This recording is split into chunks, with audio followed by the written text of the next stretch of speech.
It's Monday night, and you know what that means. Another episode of The Stereo Joe Show. I'm your host, Jimmy James. Thanks for tuning in. Start your watch parties right now. We got a killer show for you. First up, from the Victory Drive, we have the singer, sexy guitarist, Jamie on. And second up, we have Mathew Church from Key of Betrayal. Woo, what's up? And then also we have back on the show, singer-songwriter Tori, who's been working with Busta Rhymes, and you can see what else she's been up to since she's been last on. Coming back again as well, all the way from northern UK, just underneath Scotland, we got singer-songwriter Brass Monkey. He's been on the radio with his new single. We're going to catch back up with him. And for the fifth guest of tonight, we got drummer Rene Rivera coming all the way from Florida in a band called Lochness Monster, and he is one monster drummer, so he's going to be on the show as well.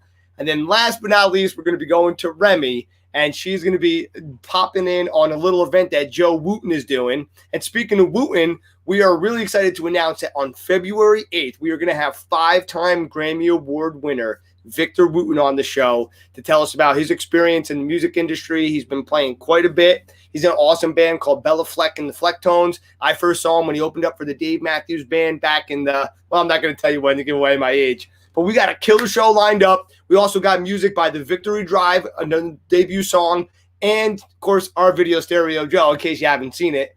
But we're going to get it kicked off right now with Andrew Torado. Nick, let's fire that bad boy up.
All right, what's up, everybody? That is Andrew Torado. We've had him on the show before. Pretty sick-ass guitarist. It's Monday night. Welcome to the show. We got a killer lineup for you tonight. But let's bring on Nick the Viking right now with that beard of his. What's up, buddy? Yeah, I'm excited for tonight. We have music from all around the world. We have some new guests. We have a couple of returning friends. So I'm psyched for everything we have lined up for tonight. I know, man. We're just getting bigger and better. I'm really excited. I can't believe Tori's been working with Busta Rhymes. We got Victor Wooten coming on the show. We got Jamie, who has been doing his thing for a minute. He's got a recording studio called Audio Factory, and he's worked with Rookie of the Year. So we got a great lineup tonight, man. But before we get to that, tell them about how you keep that beard so nice. This beard doesn't get nice on its own. We're partnered with the Beard Struggle, and if you are too, it does not have to be a struggle to keep your beard looking this fine. They have products, scents, and just really anything for beards of all sizes. So whether you are trying to grow your own personal beard or you have a special beard in your life that you need to get a gift for or just kind of want to show some appreciation for, tell them Stereo Joe sent you with a hookup Stereo JO at checkout. They'll give you not only 15% off at your checkout, but for any of our US friends, they'll also ship it to you for free if you spend 40 or more. So you can't go wrong, and there's so many great things. You may just end up spending about 40 or more. So check it out. And people who may be buying some gifts as well, people celebrating their birthdays tonight. So we do want to give a special birthday shout out to a few people like Alicia Keys, blues singer Etta James, and Gary Tibbs of Adam and the Ants, who is their bass player. So happy birthday to all of you and hope you have an amazing night. Happy birthday. And yo, don't forget, this Wednesday we have a special edition of the Stereo Joe Show. We are bringing on the ultimate 80s party band. It's an 80s Revolution band, but they're really 80s Revolution. But you can find them on Facebook at 80 Revolution Band. We have the event page up. We are having the whole crew and all the band members on. They have a nice big band, 7 members. Really excited to get them on. But let's give a shout out to everybody out there tonight. What's up, Chrissy? What's up, Matteo? What's up, John? Shane, long live the Victory Drive. Hey, man, what's up, Sydney? What's up, Joe? We got a lot of people here for Jamie. Jamie, we love you. We're coming to him in just a couple of minutes. Who else is here? What's up, Caroline? What's up, Brian? Hey. All right, we got a great bunch of people here. Don't forget to say hello because we will put your comments on the screen here. So please, J-Mac for Prez. I'm his vice president. We're running in 2024. I can't wait. So what's up, John? Guys, John has a show this weekend. John, we might be surprising you. I don't know. It depends. But he's got a show on Saturday night. He's in a band called Killin' Time. But anyway, I'm so excited, man. I'm so excited to have Brass Monkey back on. Nick's making the poor guy. He's all the way in UK. He's going on at 2 a.m. at his time. But anyway, we are really excited. What else we got going on, Nick? We want to remind you, whether you're new to the show or you're joining us since the first season, it's perfect time to start a watch party because we have a lot of amazing guests tonight. If you are watching on YouTube, do hit the subscribe and the notification bells because we do this every week along with some other content. So it's a great way to stay updated. Absolutely. What's up, Lily? What's up, Dan? What's up, Ruben? Also, guys, we actually noticed Facebook since everyone got that update where they were automatically logged out the other day. You might not have the option to start a watch party. We were looking for it ourselves. If not, you can always just write a post and share it to your page. And then that way everyone can still find it that way. It's not as cool as a watch party, but it's a second place. But anyway, all right. We are really excited, man. So, yeah, start that. And in case you never watched the show before, the Stereo Joe Show is a fan for music. It's a fan. It's a show for musicians. It's a musician talk show, damn it. I'm going crazy today. It's brought to you by musicians. Nick and I are in a band called Stereo Joe. And for the love of God, my name is not Joe. I don't know how many times people call me Joe. It's Jimmy James, not Jimmy James, Joe. And that's Nick the Viking. He will pillage you if you call me that. But anyway. That's right. Remember that. And we do like to try to get more music out there aside from just the show. So we do have the Stereo Joe backstage playlist that's up.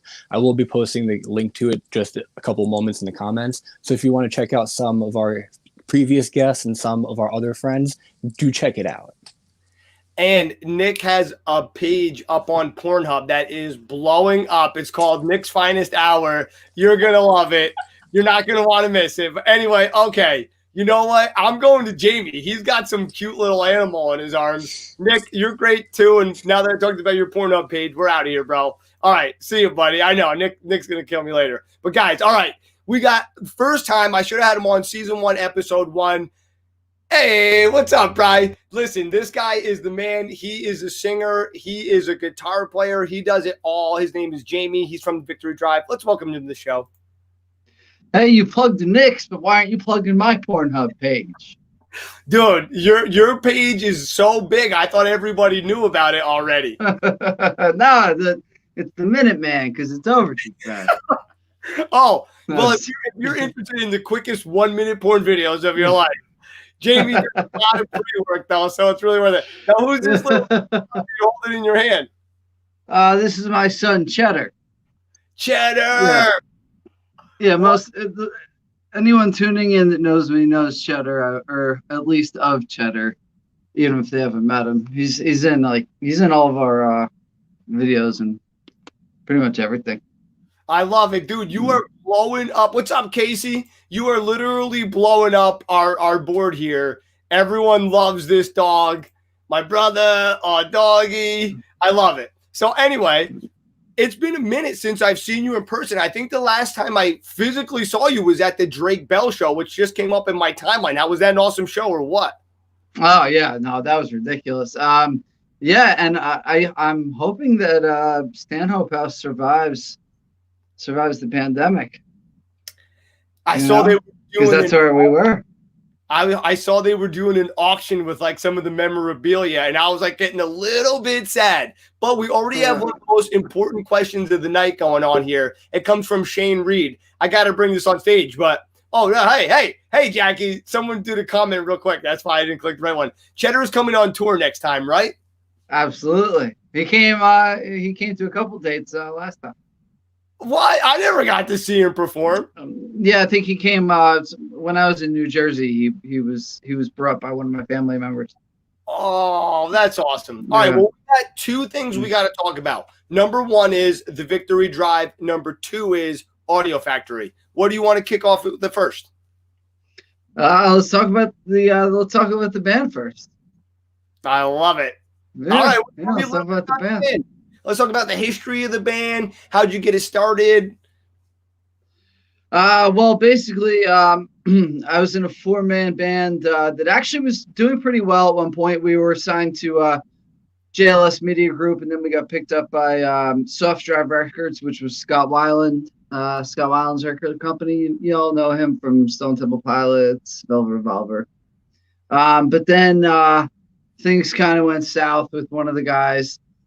So I was not the singer in that band.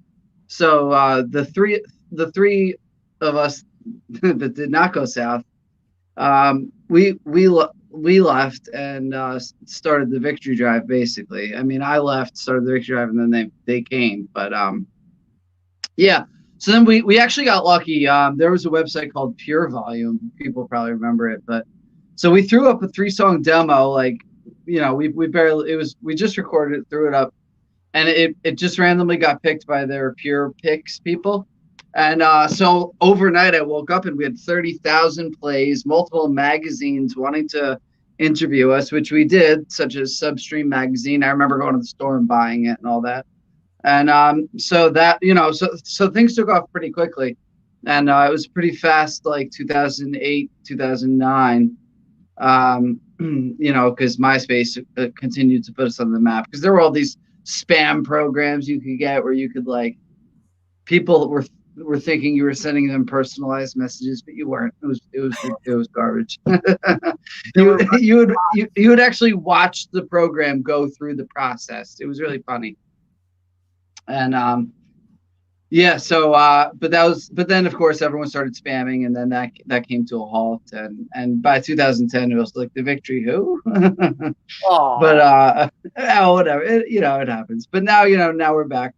So yeah, that's the history basically. You said two key things: MySpace and Pure Volume. You literally brought me back to my team. Yeah, that's what I'm gonna go with. Yeah. Those were the days, man. Listen, bro, if we were friends back then, you would have been in my top 8. That's all I want to say. Oh, no. Yeah, hey, man. Then you know what I'm talking about from those Pure Volume Pure Picks. That was like everything. Dude, it was sick, man. But okay, so now we got a modern version of the band. What's going on with that? So now it's just me. I'm playing everything now. So I'm basically writing in my studio, which is Audio Factory, writing as I go.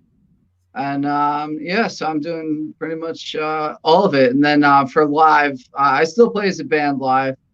So I hire live guns. We hit the road and try not to look back, but somehow we always end up back here. Well, dude, I am waiting for my invite to go on tour with you, bro. I will dance, I will strip, I will arouse the audience, or at least scare them so much that when you come out, it'll just make it so good. But no. All right, and then so we got a music video here that we're about to go to called Pop the Champagne, or as I like to say, Oh. Tell us a little bit about that real quick. Okay. That one was shot, I don't know, last summer, I guess, in a warehouse. Some of the people watching were probably in it, actually. And there's not too much else to say about it, really, other than so let the tape roll. Let's let it roll. Okay, listen, if you were brother. in this video, tell us, shout yourself out when you were in it, and then we'll be back right at the end of it with the video. All right, let's get that fired up, baby. I've weathered storms, raining on a Sunday. If you left, you'd be back by Monday. 'Cause I always leave you wanting more. Pack your bags with your Gucci and your makeup. You think you're hot, but only when you're made up. And I was over you before you walked out the door.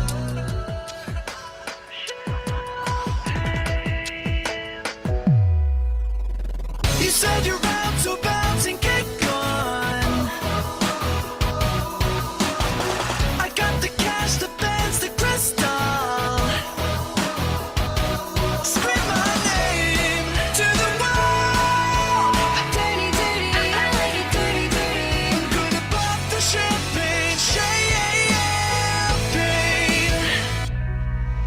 So prove me wrong. No signing you by Wednesday. No missed calls. No text calling me baby. Don't even try. I'll drive you crazy. You said you're done, you're through. Have you heard your old news? Wish it wasn't true, but you know I've gotten over you. You're tattooed, wanna be abused. Take me with the shit. You said you're out, so bounce and get gone. I got the cash, the Benz, the crystal. Scream my name to the wall. Dirty, dirty, I like it dirty, dirty. I'm gonna pop the champagne.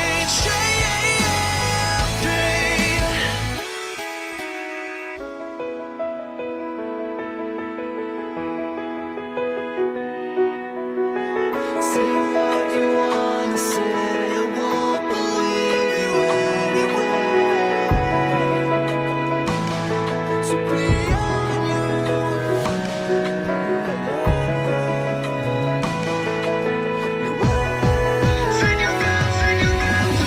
you said you're out, so bounce and get gone. I got the cash, the Benz, the crystal.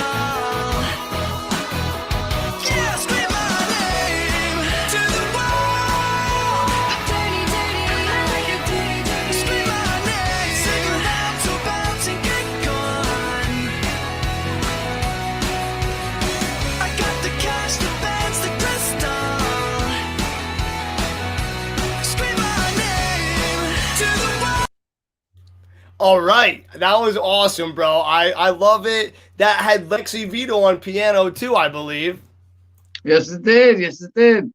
She's my Yeah. favorite piano player. She is mega talented. Yeah, she's everyone's favorite piano. She's everyone's favorite member of the band. No. Hey, what's up? Oh, we got another friend on here. What's up, Dana? Eric Knight. And Shane has a great comment still. Shane said, anyone who doesn't like this song is wrong. Shane, you are so right, man. You know what? I will send Nick the Viking out to pillage them. He's my pillager. But okay, that looked like that was a lot of fun. How long did that video take to make? Tell us a little bit about it. Oh man, it really didn't take that long. I think it took like one day, and that's it. And then it took however long for the boys to put it together and ship her over, and that was it. But if you, I do have a funny story about that song. the guys that I was in the band with at the time, I go, you know what? Never mind. All right, that sounds like a good time to bring Nick on. Nick the Viking, welcome to the show. We're gonna save Jamie from a story that he might have not wanted to tell. Yeah. I wanted to hear it, damn it. All right, what do we Sounds got? like you brought me in just in time. So I could definitely hear something like that on the radio, on MTV, no problem at all. Which does lead me to a question. If you can research MTV Unplugged, what are a couple of bands that you would love to see on there? Oh, wow, that's a good question. Now, all right. You know what? Somebody mentioned them. Owl City for sure is one of my favorite bands. Dude. And yeah, Matteo. I'm not sure how it's pronounced. Yeah, Matteo. Yeah. Matteo. Yeah, it's funny you say that. I get that all the time. But yeah, Owl City would definitely be one of them. I know this is going to sound ridiculous and it's a little too late for obvious reasons, but the rapper King Von did an acoustic version of the song Demon. It's on YouTube if you search for it, and it's so good, which I never would have thought of ever. So I want to say Quando Rondo acoustic, and yeah, those are some of my top artists. 6ix9ine. I'd like to hear some of his like Latin music acoustic. That'd be cool. Hey, Not his rap songs. That'd be ridiculous. But I'm talking about his Latin music. And I just want to say, Owl City stole the sound from the Victory Drive. FYI, I just want to throw that out there. But Owl City copied my boy Jamie. We're coming for them. That's a top. Jackie's cracking me up. Cheddar is clearly the star tonight. She is so right. Cheddar is on fire there. You know what? Can we hire him as the mascot or what? Look at him. He's just chilling. Yeah. He's like, where's my beer? He's a good-looking dog. There's no doubt about that. So, okay, tell us real quick about the Audio Factory. So that's where I cook up all these jams. It's just the studio I built in the house. Basically, I converted the master bedroom into it. I put a vocal booth inside the what was the closet, and put the drums over there in the corner, and run a lot of stuff MIDI, and got the preamps, the compressors behind me, all that stuff. And so, and you do all the work there for that song we just heard. No, well, that one I did all the work as far as recording and producing, but the other guys from the band were still with me. That one I actually wrote with Sean Brody, and I don't know what he's doing at the moment, or I'd plug his project, to be honest. But Google Sean Brody, New Jersey. He whatever he's doing, it's going to be good. I can tell you that. So I wrote that with him, and of course then I had Rob and Mike, on bass and drums. But the new stuff, which I think there's something new that's gonna be kicking off in a second. That one I did everything, did it all here. So yeah, do you want us to go to that song now, and then we got to end things a second earlier, or do you want us to hit it a little bit later? Oh, that's up to you, man. You're running the show. I'm just on board. Just because I need to see your face, I'm gonna go to it at about 8:40 with Nick during our halftime event. So I'm gonna that's like halftime material, bro. All right, listen, real quick, we got to hear what your guilty pleasure was growing up, music wise. Let me just put that out there. Specify. Oh, that's easy. Hanson, come on, Hanson. I think everybody loved Hanson, and nobody admitted it. Okay. No, I also love the Backstreet Boys. What was your favorite song by them? I know this is generic, but I want it that way. No, I knew you were going to say that. I had a feeling. I just watched that comedy skit where they're doing the lineup, and they're like, "Oh, I didn't get to see the guy, but if I heard him sing, I would do it." And then I think it's Adam Sandberg, and he has the five guys sing the Backstreet Boys song. It was pretty funny. If you've never seen it, you got to check it out. Nice. Okay. Oh, yeah, I'll do that. Vincent said, these are all people who have made it any musicians who actually play an instrument and aren't pitch corrected ever featured. Oh, listen, Jamie's the man. He made it because he worked his butt off. But all right. It's funny that's supposed to be an insult because the fact that somebody thinks that I made it is. I know. I hope someone says that about me one day. I'm like, oh, Andy Sandberg. Okay, I that's right. What's up, Chris? Chris, when are you coming on the show? Okay, but unfortunately, it's that time, Jamie. I got another guest hanging backstage.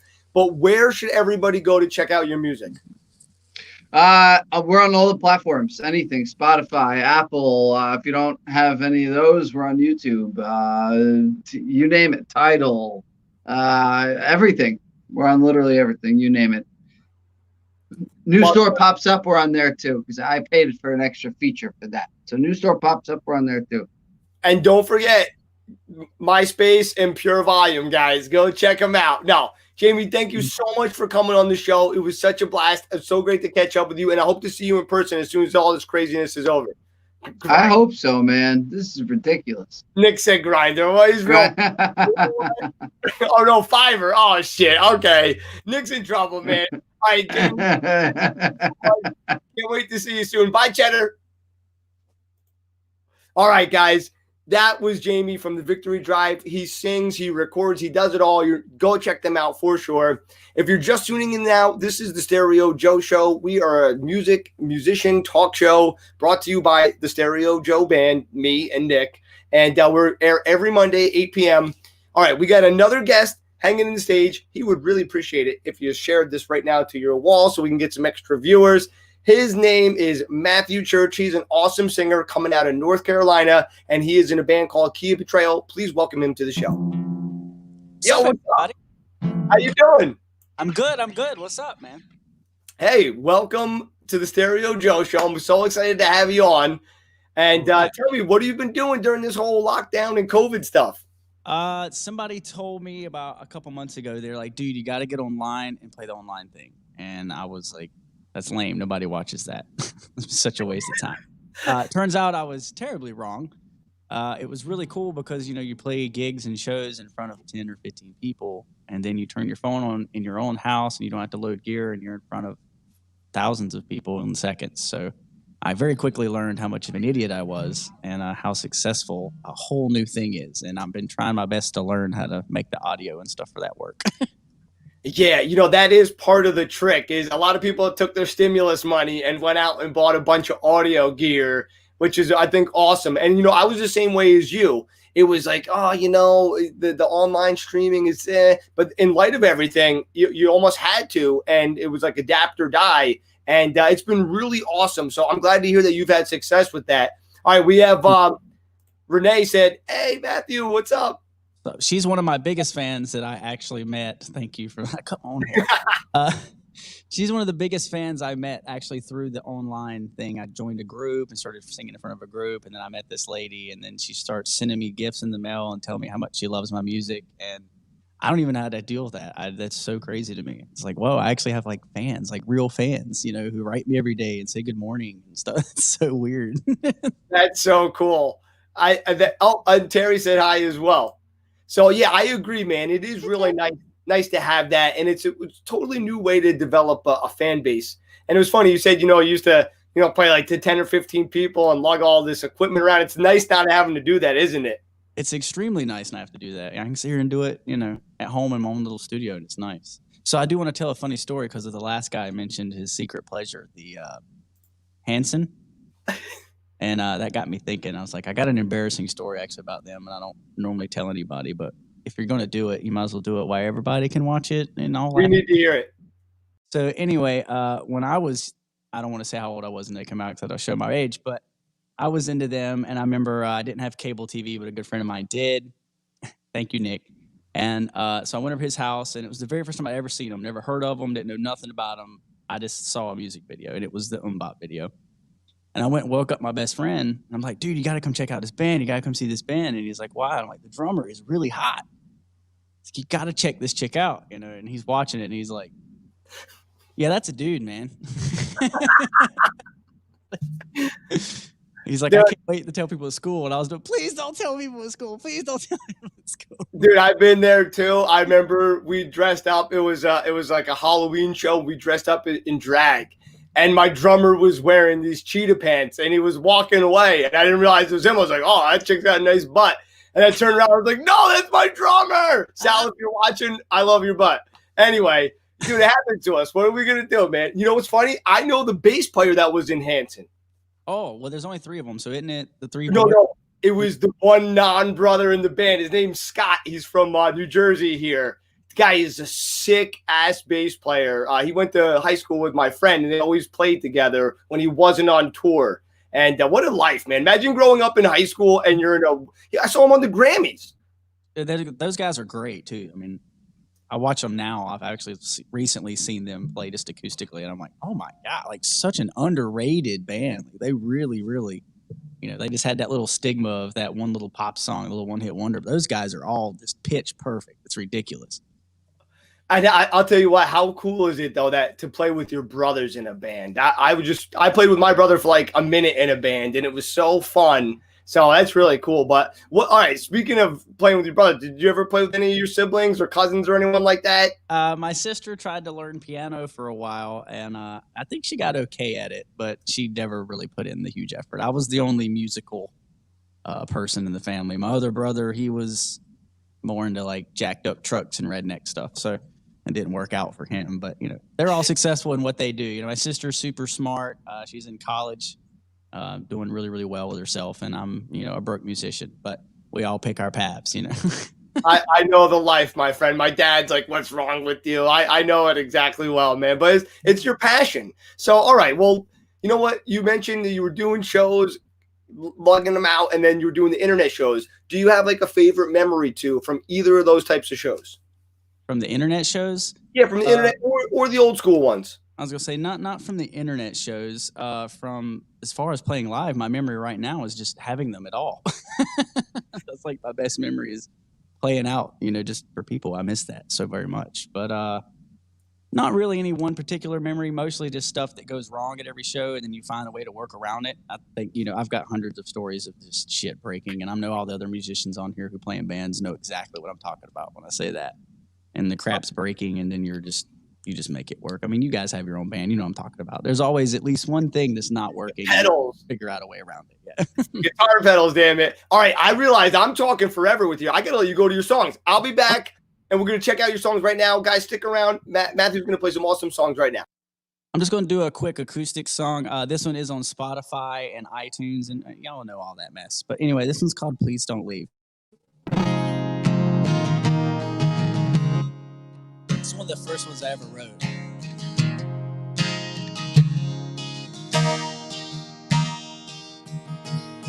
I can see the look in your eyes, the hurt I caused with all of my life. Don't know the words to tell you how I feel. All I know is what we have felt real. Please just don't leave. Please forgive me. Please do not let me go. Just give me one more chance to show you. Show you.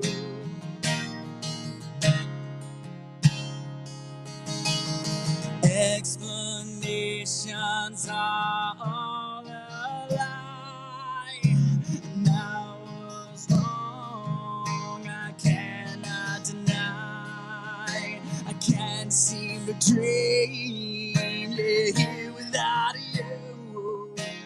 Hopefully you miss me too. Please just don't leave. Please forgive me.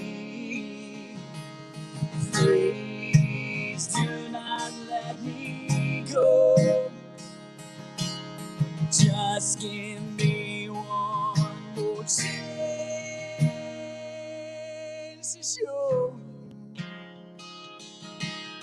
you. Show you.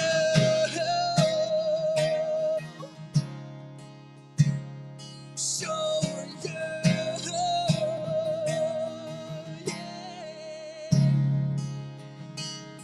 Often wondered what it would be like without you no longer standing by my side. Hopefully soon you will return home. I know I miss you, yeah, when you are gone. Please just don't leave. Please forgive me. Please do not let me go. Just give me one more chance to show you. Show you. Show you.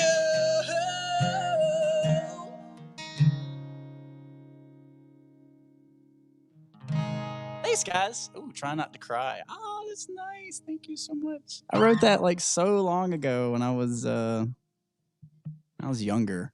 You know, make mistakes and younger. So I played that. That's a song of my own that you can find everywhere. And next, I want to do a cover song for everybody, if that's okay. And I want to do something totally different from what I just did. So I try to mix things up, do newer stuff, older stuff, things like that. Hey, Cheryl, it's good to see you. What's up, girl? She's a homegirl. She's in my town. I know her. We're buddies. She's a friend of mine. So anyway, this is a song written by this new upcoming, well, I guess he's not new. He's been around for a while, but I never heard of him until recently. And I heard one of his songs. And by looking at him, I was like, this guy is not going to be anything I really want to hear. But then I heard his song and holy cow. So this is by a guy named Jelly Roll.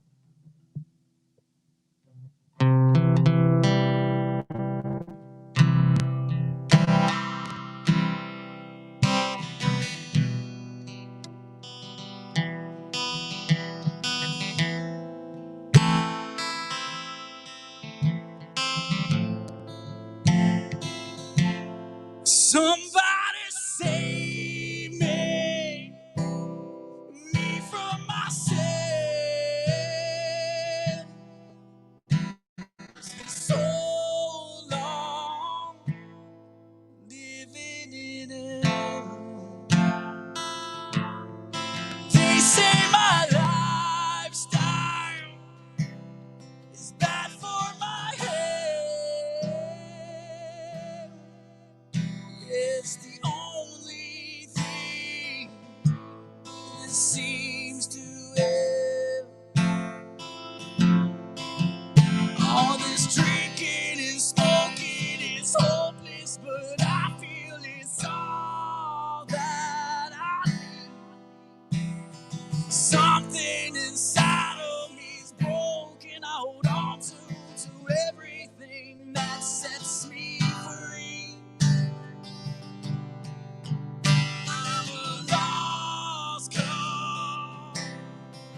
all of my sorrows. Yeah, I washed them down. Yeah, it's the only peace that I've ever found. And all this drinking and smoking is hopeless, but I feel it's all that I need. And something inside of me's broken. I hold on to everything that sets me free. Now I'm a lost cause. Baby, don't waste your time on me. I'm so damaged without repair. Life has shattered my hopes and my dreams.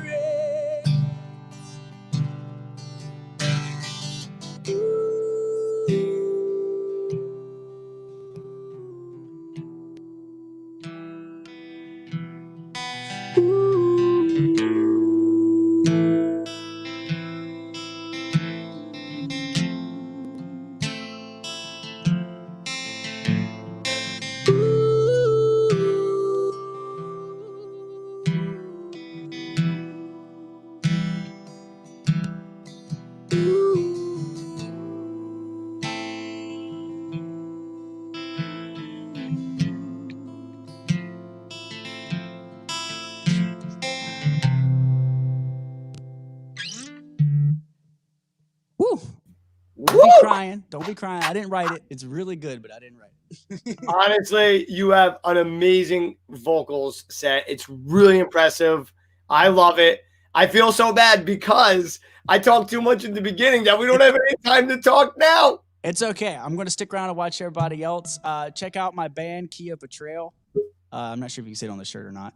Anyway, we got some new stuff we're supposed to be working on. We should be coming out soon. And then also you can look up my name, Mathew Church, on iTunes, Spotify. And thank you guys to the show. I really appreciate it. Thank you so much for supporting local music. Let's all take care of each other and support each other. And I hope everyone has a wonderful Monday night.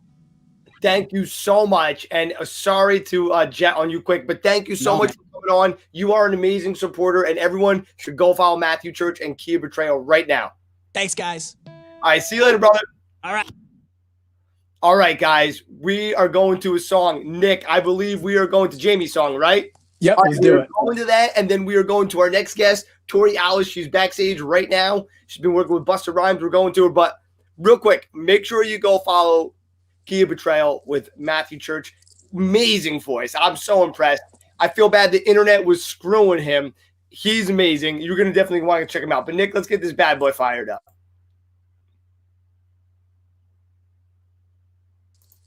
Shoot, where do you got it? I don't see it. I see it.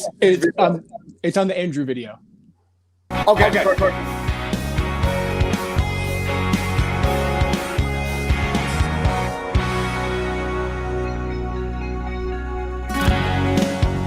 Summer passed me by. September came and took you away. This small town seems so quiet now, and I can't believe winter's come around again.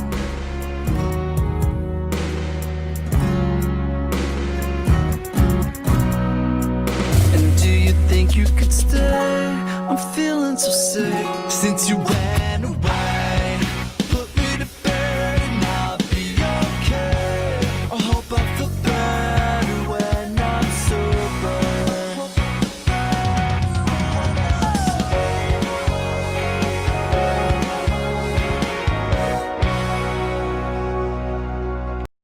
All right, that was the Victory Drive's newest song. Nick, keep that up because we're going to go back to it after a few more guests because it didn't get to play out its full length.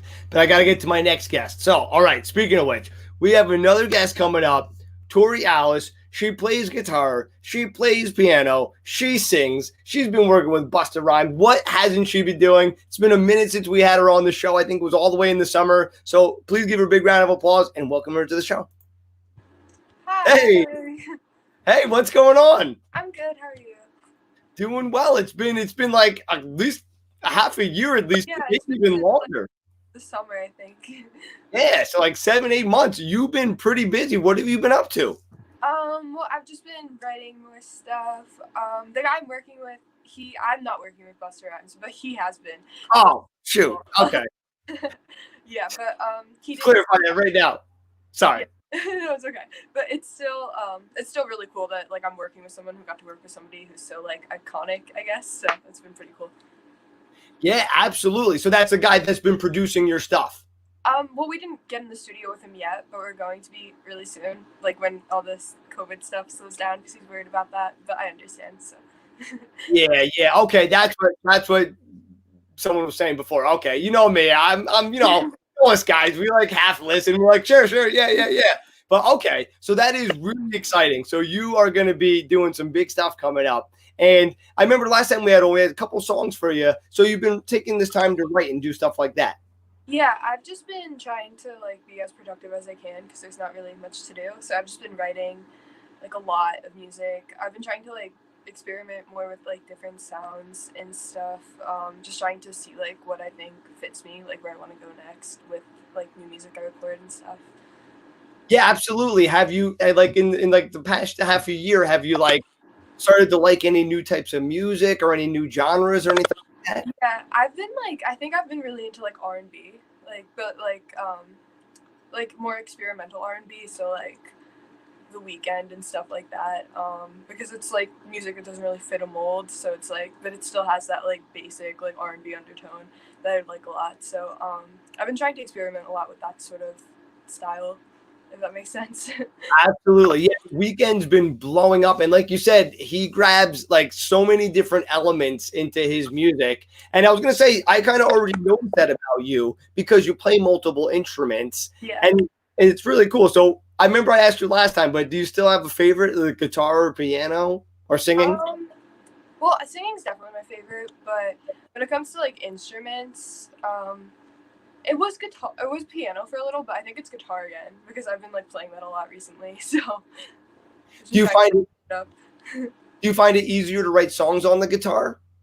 I feel like it's easier to write songs on the piano just because it never goes out of tune or anything like that. But I feel like once you have the basis down, it's probably easier to write on guitar.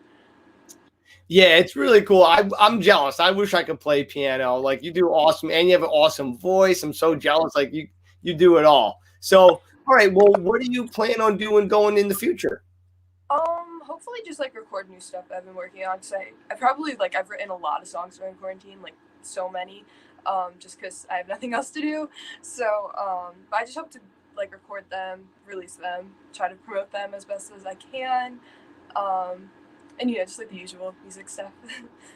Now, are you thinking about getting a band together for you, like kind of just back you up when you perform live, or you think you might use backtracks, or what have you been thinking about that?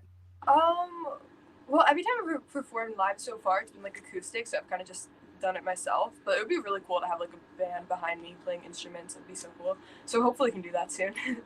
Yeah, it's a lot of fun. Like it just amps everything up, and but it's also a lot of work and a lot of egos and all that stuff too. So sometimes it's easier to just do your solo thing. You don't have to split all the money with anybody. But now, have you gotten into any of these online shows or anything like that?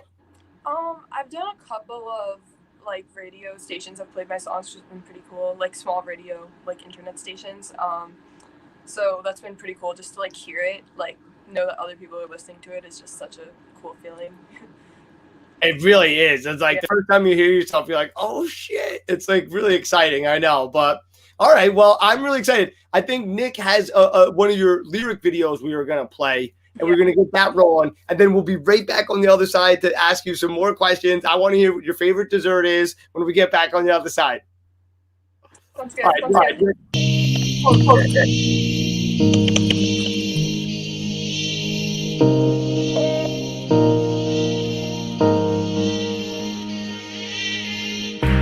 Everything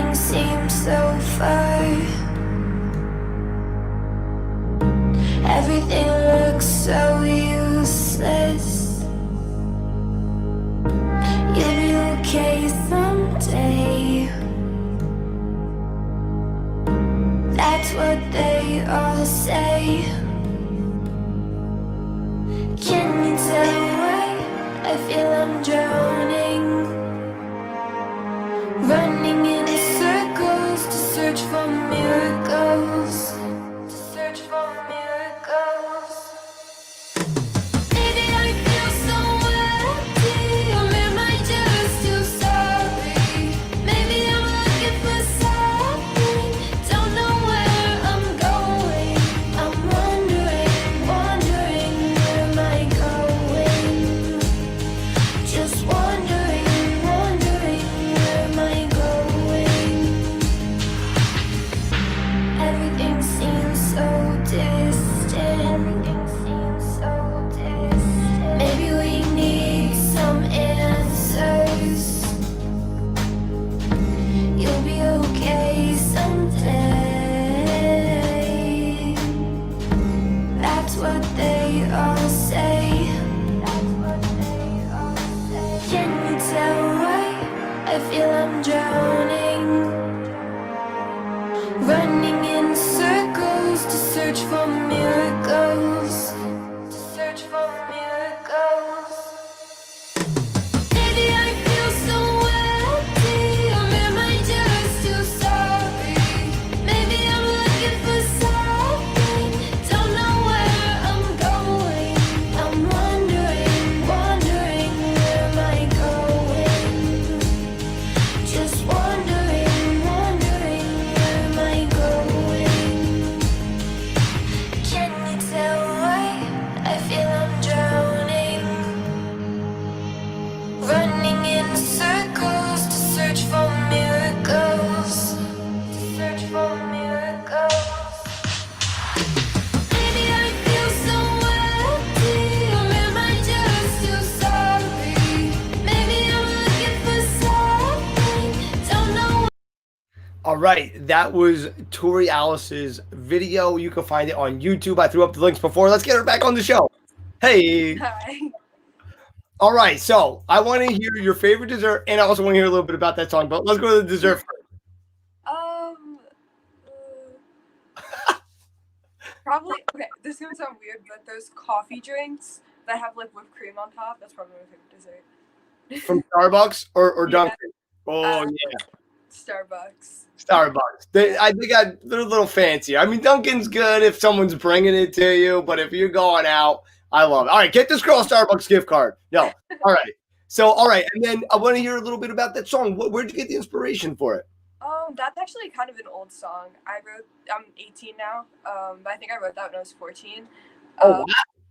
Yeah, that's like, I think we recorded it when I was 16, so that's like an older one now, but I think it was just like, I don't know. I think I wrote it like on my birthday, and I was just like, I felt old, even though I was turning like 14. I don't know why I felt old. And so I wrote that song, and I called it Wandering, and I really liked it, so we recorded it.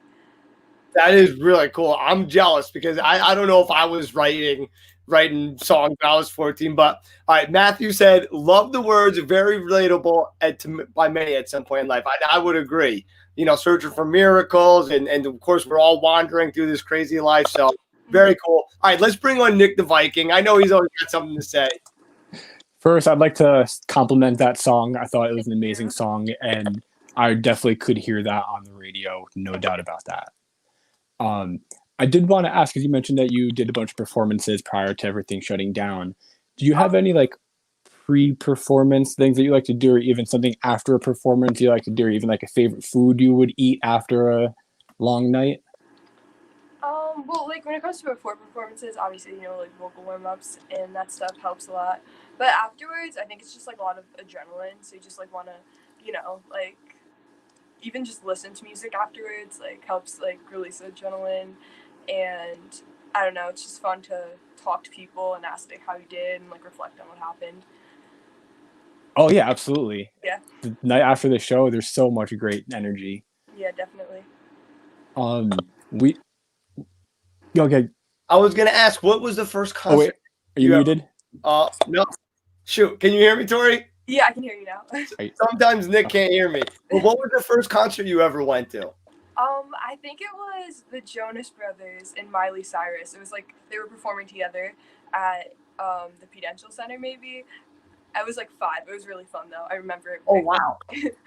That's awesome. I got a little too excited when you said Jonas Brothers. I was like, and the only reason is because we're going to be doing a Jonas Brothers cover of Burning Up coming up on our next show. Do you like that song? Yeah, that was probably my favorite song when I was like 6 or 7. I'm going to go play it right now. No, it's so catchy. I like can't believe I never knew it before. I hate to admit it, but I'm like, into the other stuff, but I started playing it. I couldn't get out of my head. The first night we learned it, Nick couldn't even go to bed. But all right, and so you're saying that was one of your favorites, and then Miley Cyrus, of course. Now, what's your favorite song by her? Well, when I was younger, it was like Can Montana, but now it's probably she has a song with Mike Mill called 23, which is like really good.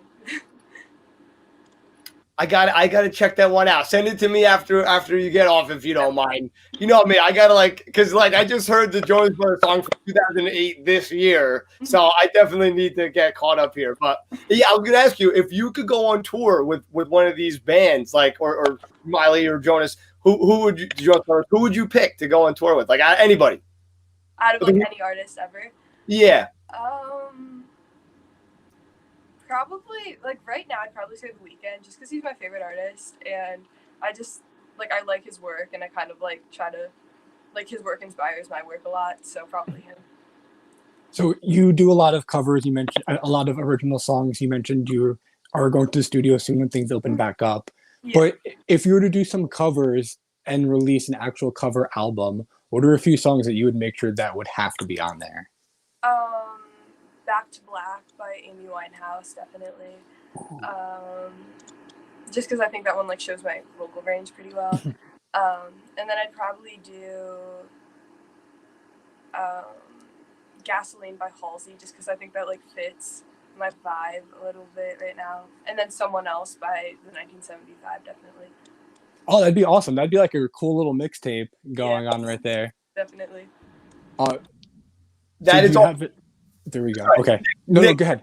No. I was gonna say, can you go and tell Brass Monkey that he's got to sign on real quick? Yes. All right, thank you. All right. Listen, everyone's busting me about the Jonas Brothers. You see me did, or you got me in trouble. Hey, okay. Listen, I don't even want to defend myself with that, but okay. So, all right, we talked about what you're gonna be doing in the future. You're gonna be working with this producer who's worked with Busta Rhymes. You have a whole bunch of songs ready to go. Do you have a name for the album picked out? Or are you yet, or are you just what do you think? I'm not sure yet, but I do have the songs are definitely a lot different than the last song I played. They're more acoustic and little more vibey, if that makes sense. But they're definitely a different vibe, and I like it a lot. So.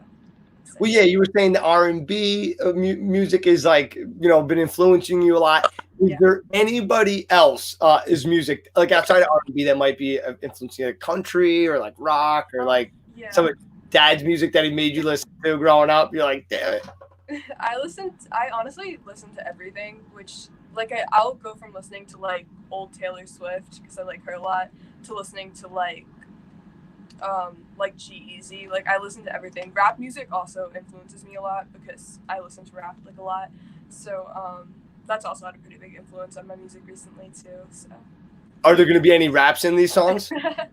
I mean, I definitely can't rap, but if somebody else could rap, maybe. Yeah, you should go and do that. There's a million groups on Facebook, and you should just write in one of them. Hey, I'm looking to collab with a rapper to throw down on one of my songs. Yeah. That would be really cool because, of course, that's what they're doing in a lot of these songs. Now, well, okay, what do you think of Ariana Grande? Just curious. Yeah, you're Rene. I never really got into her, but some of her songs are pretty good. She's really talented. She's just she's definitely not my favorite artist, but I do like her. She's good. I know. I'm sorry to keep going around this whole people for you, but what about oh my God, I just threw up Katy Perry and who was the other one? Britney Spears. What do you think about them? I really, really like Katy Perry actually. Her Teenage Dream album is probably one of my favorite albums ever. It's a really, really good album. And Britney Spears is pretty good. I don't know. I never really got that into her either, but she's pretty good. Me either, but I will say Katy Perry, she puts out hit after hit after hit. She always finds a way to reinvent herself. She's so not kooky, but like does like crazy stuff, like Yeah. from California Girls, like all this other stuff. Do you ever see yourself doing anything like wild like that in a music video? Like, I mean, I'm more of like a chill artist, I guess. I don't think I do that, but maybe. I mean, who never knows? I say do it. It's fun to take chances. And I mean, you look back. I look back at some of the stuff I did, and I'm like, oh my God, what was I thinking? But it was a lot of fun at the time. And I'd say you got to do it because you only live once, right? Exactly. All right. Well, where should everyone go to check out your music? It's Spotify, Tori Alice, and then Instagram is Tori Alice Music, and then Facebook is also Tori Alice Music, and YouTube is Tori Alice Music too. All right. That makes it nice and easy. Tori Alice Music. Go check her out now. I really appreciate you coming back on the show. I'm so sad we hadn't had you on in so long, but I'm glad you're back. It's been so long that we didn't even use this program yet. You were back on the TV here. How funny is that? Yeah, it's been a while. Well, all right. Everyone go check out Tori Alice right now. Tori Alice Music. You're not going to be let down. Wandering was the lyric video we heard before. She's got a bunch of other great things up there. So thank you so much for coming on the show, and we'll get you next time. Yeah, thank you for having me. All right. Tell everyone tonight. Bye. All right, guys. Tori Alice Music. I'll say it again. Go check her out. Nick, let's play this game's video, baby. Yeah, I know where you go when you're feeling down. Yeah, I know what you'll say when I'm not around. When I'm not around, it's just games we play that lead us to our own demise. Yeah, so we say all that we make up our own minds. Yeah, we're living for the day when we can live and we can laugh. And I know you have my back until I fade away. Yeah, yeah, I know where you go when you're feeling down. Yeah, I know what you'll say when I'm not around. When I'm not around, it's just games we play that lead us to our own demise. Yeah, so we say all that we make up our own minds. Yeah, we're living in our days. With all this noise, we self-contain. My dark depression creates a maze, and then I flow away. Yeah, 'cause I've been wandering for so long that I lost my way on the road to my dreams. But I could see for miles. Yeah, it's still me. Yeah, it's still me. After all this time.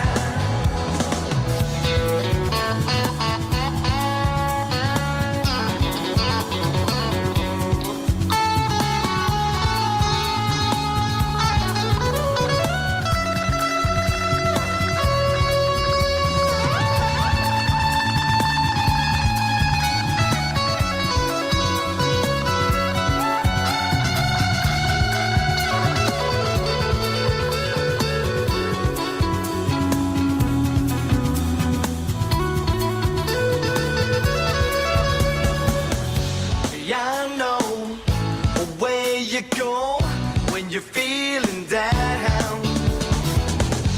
Yeah, I know what you'll say. All right, I got my guest backstage. He's coming all the way from United Kingdom. I hope we didn't keep him up too late. It's past 2 a.m. where he is. Let's get him on the show right now. I see him, but I don't see him, if that makes any sense. Oh, no. I think if you could maybe sign out and come back in. Oh, shoot. You're going to love this guy. He's a great guy. Nick, I'm bringing you back on too. Nick, okay. So that was Tori, Jamie. It's been a great show. And Matt. Yes. Matt, Really good so far. Where do you find all these people, bro? Tell everybody how you do this. Dude, we get lucky with some of them, people that we know personally, some people that we just come across because they post their performances up. So it goes to show that if you're a musician, if you're an artist, or anyone who does any kind of craft out there, just keep doing your thing and putting yourself out there, getting in front of people, because the more you get out there, the more eyes are going to see you, and that's the only way to network. And I will say this, Nick is really good at a lot of things, but I think his best talent is putting up with me. Dude, you're great. No, thank you. All right, real quick, before Brass Monkey comes back on. Oh, never mind. I lied. I'm going to be addressing those Jonas Brothers rumors later. All right. Watch party. Start one. Go. That's right. All right, see you later, Nick. What's up, brother? Hi, how are you? Dude, thank you so much for staying up so late. We really appreciate you having back on the show. You've been having a lot of success since you've been on last. Please tell us what's been going on. Yeah, I'm releasing my new single on Saturday. I've just started putting it out to radio stations last week, and it's been picked up by 15 stations in 6 countries so far, I think. It's already been played on 3 of them. It's been played on a lot more this week. You're good enough to have me on yourself. Michael's music blog in America as well is having me on tomorrow. Michael Heppel of Nova Radio Newcastle's interviewing me on Friday. But yeah, it's going fantastically. Don't have a moment to myself at the moment, but I'm certainly not complaining. Well, that is awesome. And obviously you're a hustler because you're staying up this late at night. When you come to the States and you need a band to back you up, don't forget to hit up Stereo Joe. We'll be your house band for you, and we'll put we'll do all the music behind for you while you're singing up there and everything. Thanks. Oh no! All right, he's all the way in the United Kingdom, so I guess it's popping him out. But he's back. Oh, that was crazy. Yeah, sorry, I've just reset my router before coming on, so it should be stable now. But I think that was just the last little death throw of it complaining. Okay, cool. All right, so now you've been taking advantage of this whole situation. You mentioned in England there, it's a little bit more severe, the lockdowns, where they're being a little bit stricter with everything. And a lot of your fellow musicians have kind of bit the dust a little bit, but you're going strong and hard. What's been your secret? And tell us about your new songs too. My new one's very different to my first two. My first two are bluesy rock, grunge-inspired bluesy rock. They're quite heavy. It's hard to describe them, but everyone agrees they would be suited for the Peaky Blinders soundtrack or Sons of Anarchy soundtrack, sort of that heavy, like, driving song. But my new one's a pop rock ballad. It's completely different, completely opposite end of the spectrum. I was actually terrified it wouldn't be picked up or wouldn't be liked because it was like starting from scratch. But yeah, it's been really well received so far. Through the lockdown to answer the rest of your question, but I do miss live music. I really miss playing in front of people. But you've got to adapt to the circumstances and find other ways. A lot of people are doing that, doing live streams. I'm really glad to be putting out original music because I was doing a lot of cover gigs and I absolutely love doing them. I love playing other people's music, especially people like Foo Fighters, Chili Peppers. Just so much fun to play. But because of copyright, you can't really play that online. So it's great to have original stuff to put out there and to be able to keep doing it. I'm a big fan of Chili Peppers and Foo Fighters. I've seen a lot of concerts, but the Chili Peppers By the Way tour was by far the best concert. I saw it twice. It was that good. I had to go again. But what's been one of the best concerts you've been to? Foo Fighters probably. But the most fun I've had was supporting Ryan McCombs of Soil and Drowning Pool. We did a lot of the Soil tracks there. He was doing this sort of like semi-acoustic set, which sounds odd for heavy metal songs, but it really worked. And that was awesome. That was at Think Tank Newcastle. That's awesome. And you mentioned Foo Fighters. What's your favorite song by them? Probably Best of You. Certainly my favorite one to play. Everlong might be my favorite one to listen to. Dude, best of you, dude. It's so hard not to cry, bro, when I hear that song. It's just so emotional. You know, it starts off with the clean guitar, it goes to the heavy art guitar, his vocals go nuts. It's awesome, man. So From the start, well, like the man himself says, don't bore us, get to the chorus. You can a confession, man. Straight into the, it just grabs you right there. so good. You know, it's funny. In America, we love so many of the British bands, hence back in the day, the British invasion. But do you guys enjoy American bands over there? Oh, absolutely. I think it's about 50-50, and it's hard to tell the difference a lot of the time because a lot of the British bands, well, sing with American accents. I get accused of sounding American myself a lot of the time. It's not deliberate, but you grow up on American TV and American songs, and it sort of rubs off and comes through.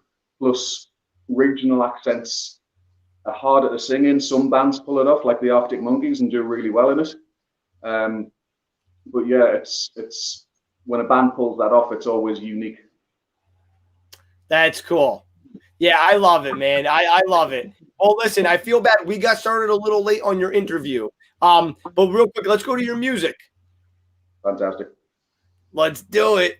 All right, great. I think Nick's got it queued up back there. Is that right, Nick? Oh, Nick's not there. All right, I guess we got it. You ready, Nick?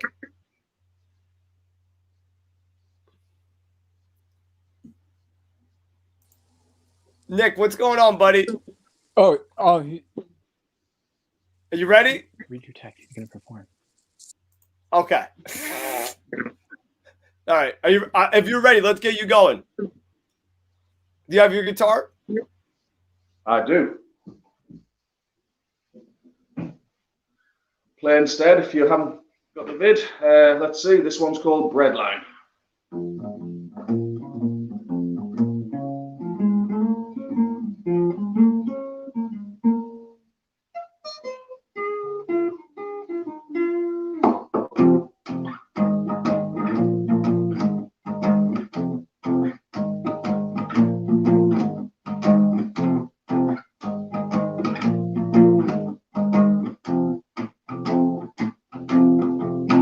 Took to rambling,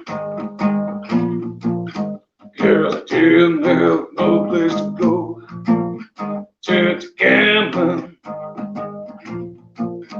cause I couldn't make my money, what I already know. Took to cheating, cause the odds would always laugh in my face. Took a beating, I was all over the place. You got something to prove. I'm not really talking to you. You got nothing but time. Join me on the bread line.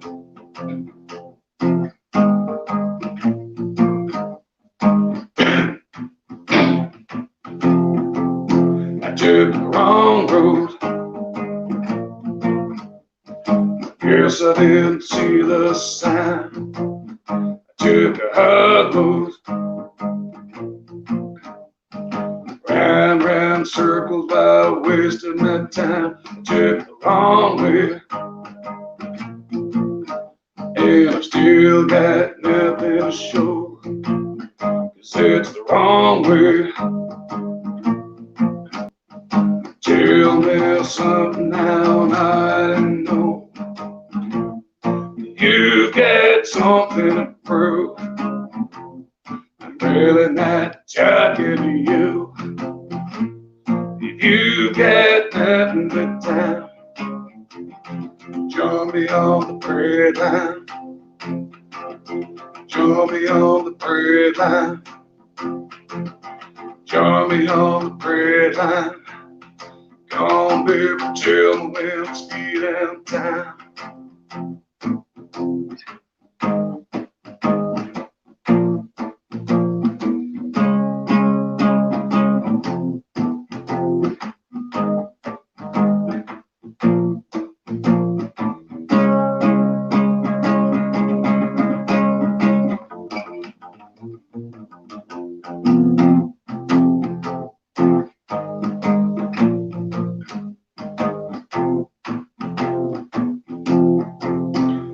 took to rambling, oh yeah, 'cause I didn't have no place to go. I took to gambling, another roll of the dice, 'cause I couldn't make the money what I already know. Took to cheating every way I could, 'cause the eyes would always laugh in my face. Took to beat 'em, you gotta be right down, girl. I was all over the place. You got something to prove. I couldn't give a fuck about you. You got nothing but time. Join me on the bread line. Join me on the bread line. Join me on the bread line. Come on, baby, tell me when to be out town. And that was Breadline. Woo! All right. I put your links up there so everybody can go check you out. Rene, I see you backstage. Rene, I'm going to be with you in 1 minute, and we're going to be going a little bit longer with you. I'm sorry about that because I want to give you a couple more minutes here real quick. I got people backstage. My bad. So, okay. So tell us, what's that song about? I mean, I can kind of figure it out about the Breadline, but tell us real quick. To be honest with you, it was just inspired by a time in my life when I was skint and down and moving through different jobs, trying to find a way forward. Unfortunately, it worked out for me, but I always remembered that feeling of being right on the edge. And I think everyone can relate to that. Everyone goes through that at some point. Absolutely. Definitely. I'm there right now, bro. I'm living in it. But real quick, Nick, I know you got a question too. Yeah, you have not only that amazing song, but another amazing song you were doing some promotion for, and you use this really cool video from Clerks. So I was wondering, do you have any other cool movies that you want to shout out to some people that they should check out? Yeah, this is my third single coming up. I've got a teaser for that, and I've got a music video for my first single, the one I've just played, with band backing. I've also got a couple of teasers, one of Marcel from Friends playing Nowhere, and one of Baby Yoda from The Mandalorian or Grogu playing Breadline, and The Mandalorian keeps knocking it off and he keeps knocking it on. It's a little funny clip. Yeah, check it out on YouTube. Just search Funky Monkey Metal and you'll find me everywhere. Just like to quickly mention, I'm also playing Riverside 2 Newcastle in my first major headliner. It was going to be April, but it's been rescheduled to September 17th in light of current circumstances. So I'll be playing there in September, but I'll be putting three more singles out before then. This one coming up on Saturday, another blues rock track in 3 months' time, and I'm going to experiment with a dance track after that and see how that goes. Awesome. And real quick, you're saying you're doing some recording. What is your recording process? Do you do it to a click track? Do you do editing and overdubs? How does that go? Yeah, I do it to a click track for the most part. Sometimes experiment with weird tempos, and fortunately, the drummer I work with manages to work around that. But yeah, I'm fortunate enough to work with some really great people. A great bass player, Adam Cornell, who works around my style and adds so much to it.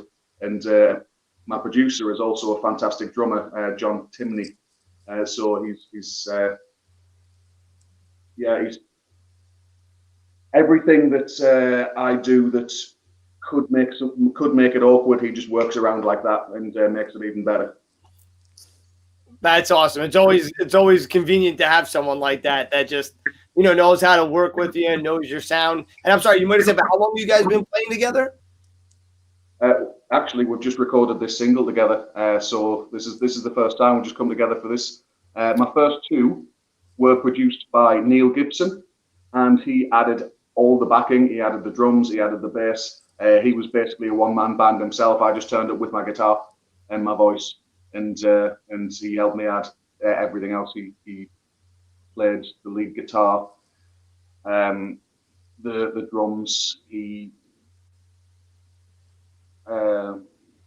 helped me add the bass because there were certain things that I just wanted to get the timing. Like, I have something in my head sometimes I can't describe, so I just have to do it and show someone, little odd timings and stuff. But yeah, so he helped me with that, and then he was unavailable. That was part of the reason I couldn't record in 2020. But when I finally managed to record, it was by getting Adam and John together, and Olivia Bourne, shout out to her. She did the backing vocals, and she was absolutely fantastic. Did the backing vocals for all 3 tracks that are coming out. So yeah, the 3 are absolutely amazing. Very cool. Well, we wish you the best of luck. I'm excited to hear about your festival.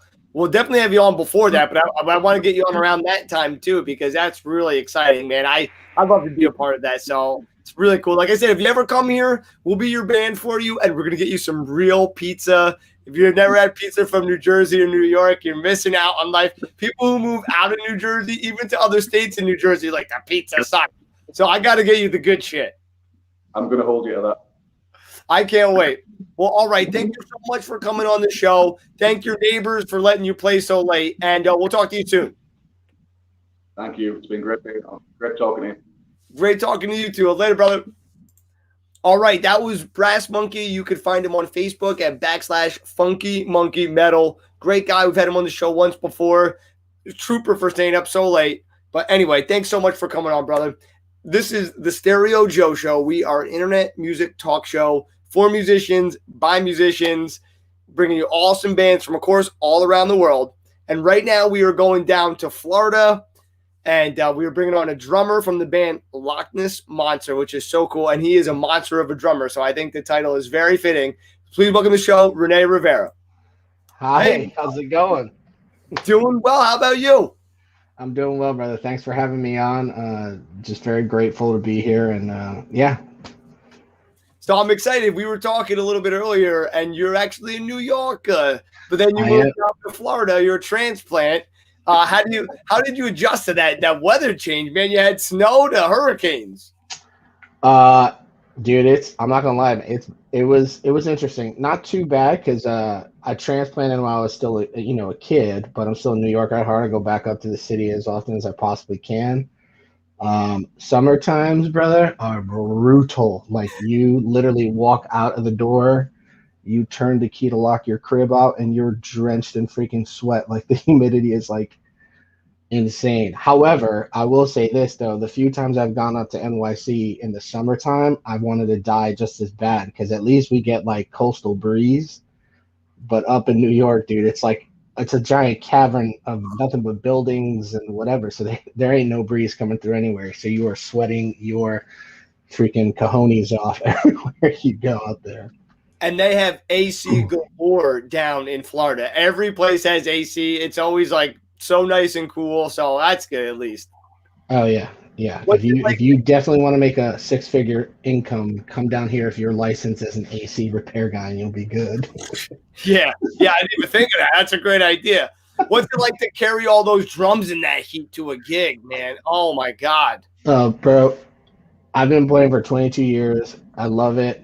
But when I'm loading in and loading out, I always say to myself, like, I should have played the flute. Like, it's freaking brutal, man.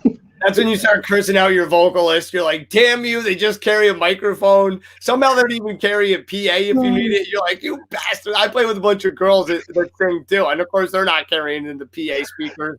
I'm like, I'm lucky. My guys are cool, man. They'll help a brother out. But I'm also a little, I shouldn't say little, I'm kind of OCD. I think that goes with part of being like a drummer, making sure everything is set the way you want and all this stuff like that. So I've got like a pretty ridiculous like system of how to load, unload. It's a joke. Like, people, I've literally had people after shows, who are their patrons at the venue, sit there and just watch me load crap into my car, because it's like a bad game of Tetris. And I don't have like a truck. I drive like a Ford Focus hatchback. oh God. It's like legit like Tetris, knowing what pieces go where. It's hilarious. You're right, though. I could just see that, like the little hatchback going up. I used to have a Golf. I didn't have it as bad, but I would bring the guitars in the amp, and I know exactly what you're talking about. But I can only imagine with all the kick drum alone is like Oh yeah, it's But it's pretty wild. that's awesome. Well, let's get into the band. Lochness Monster. Tell us about the genre. Tell us about your favorite part of it and how many people are in the band. So Lochness Monster, we're a rock band based here out of Florida. I kind of came on board with these cats. This will be like my 5th year. And the band was started by our guitar player. His name is Justin Shaner. Super great guy. And I was actually a small world, and this is kind of how I came to know of you guys. Jimmy and I were talking about this earlier during like the sound check. You had interviewed a buddy of mine by the name of Aaron Duda, who's in Sleepy Tyrant.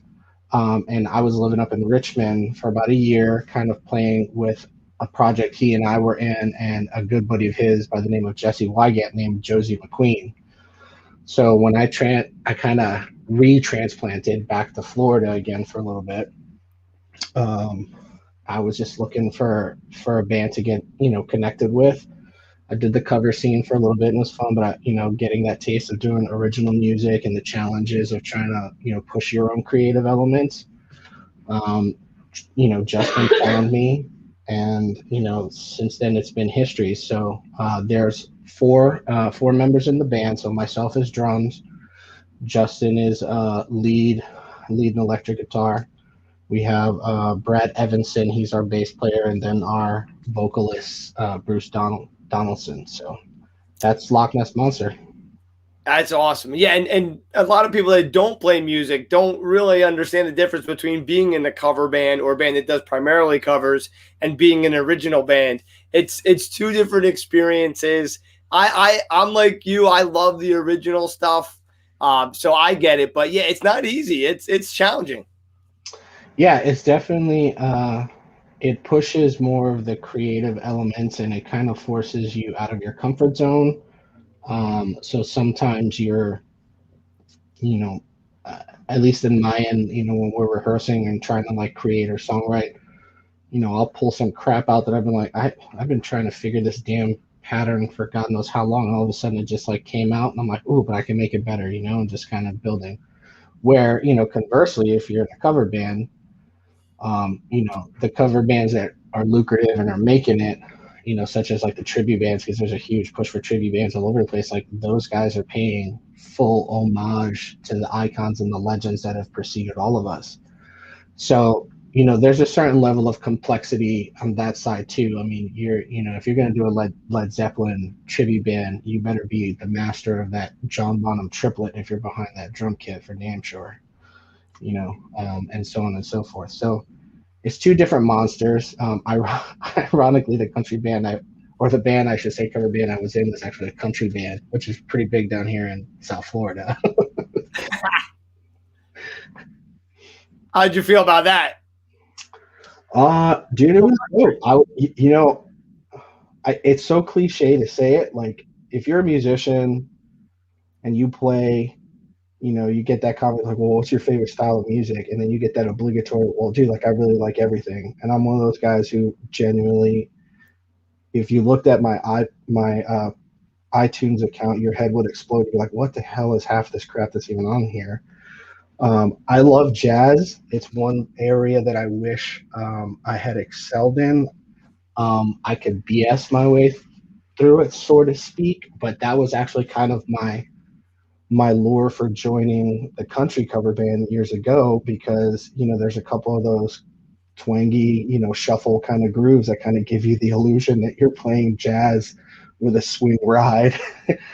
Or that little triplet splash on the hi-hat, and you're just like, oh, like I kind of feel like I'm living back in the day, at least in my crazy head.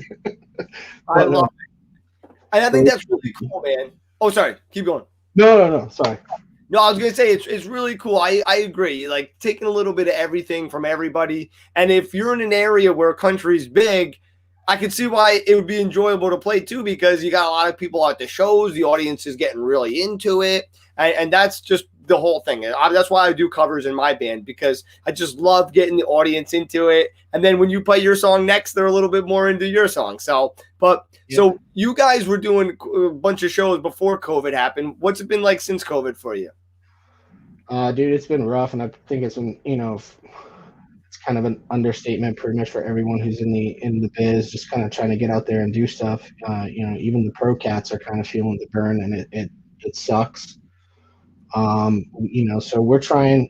I wouldn't say we've been stagnant per se. We've been definitely utilizing the time wisely to create and write, because we're actually working on our second full length album. We've got some tracks recorded. We got some others that are, in completion as far as orchestration, instrumentally, and vocals. But we're then looking to kind of move forward to kind of get those things, tracked and possibly out sometime this year.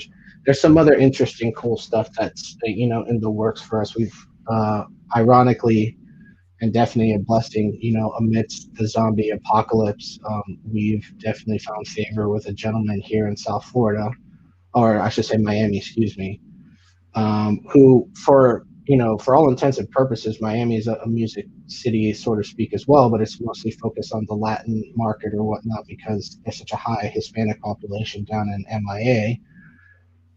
But this gentleman kind of stumbled across our music, and he's kind of taken the plunge of seeing something, potential here, and trying to work a deal with us with some pretty heavy hitters. So hopefully we'll have some news for that in the next couple of months, and we'll see what happens. And then that's when we'll start hopefully trying to track and see what's going on.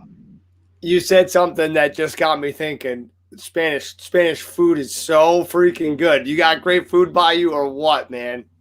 Oh yeah, dude. If you ever do come down to Florida, there's a little Cuban joint in West Palm Beach by the name of Havana's.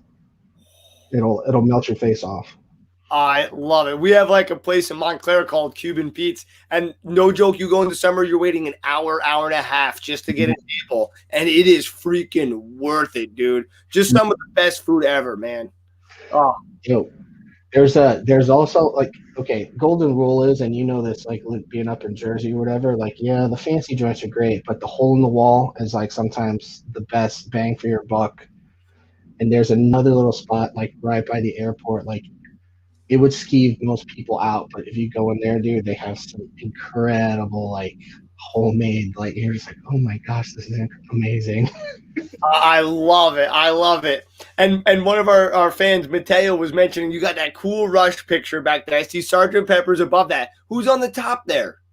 That is Dave Brubrecht's quartet, Take 5. Take 5, Dave. That's the jazz influence. Okay, cool. Yeah. That's awesome. Yeah, I'm freaking Sgt. Pepper's is like the one album that just blew my mind as a kid. I was like, what? You can't do this. I was like, wow. You got a favorite off of there? Say again? You have a favorite song off of that? The whole album is just like, I know it sounds like cliche and cheeseball. You can't really like pick one tune off of the whole thing. But here's the kicker, like you cannot acknowledge rock and roll and modern music without homage and respect to the Beatles, no matter what. However, in my naive nature as a kid and like young adult, I was just like, oh, the Beatles are kind of whack. So I heard that album, and then like, I'm one of those guys where it's like it's all or nothing. Like once I find something that gets me hooked, like I'll start researching it like it's a complete dork. And I was like, dude, you see some of the documentaries, and it's just like, yeah, we started tripping on acid. And I was like, that's when they started making some serious, freaking incredible music. Like, I don't condone it, but that was that one time in that generation where like these guys were tripping. You're like, oh my God, they made some of the most incredible music. I will say like my all-time favorite though is I Am the Walrus, which I think is on like the Magical Mystery. Yep. Magical Mystery Tour. Yeah. Magical Mystery Tour. And I feel like even that song, like today, is like so freaking relevant in so many ways. Like if you go back and you really listen to the lyrics of what they were singing, you're just like, oh my gosh, like this song was written, 40, 50 years ago or 30, 40 years ago, whatever it is. I'm not a mathematician, sorry. But 7, yeah, whatever the math is on that one. Yeah. You're the 1 divided by 2, who cares? But it's still it's such a powerful song, man. When you go back and you listen to it, you're like, oh my gosh, like this is amazing. You're so right. And honestly, too, like I could see the phases where they were drinking, then they went to weed, then they went to the psychedelics, then they went to the real hard shit for the last two albums. And you could just hear the music really change and go through it. But I love it. But Brad had a question. He wants to know who is your favorite bass player? Oh, that's Brad Evanson. That's the guy who's asking the question right there. Oh, there we go. See, he set you up a softball. I love it. He set me over the softball. I love it. What's Well, up? listen, Nick has your video ready to go. Let's go and check that out real quick. Nick, let's get that rolling, baby. That rolling, baby.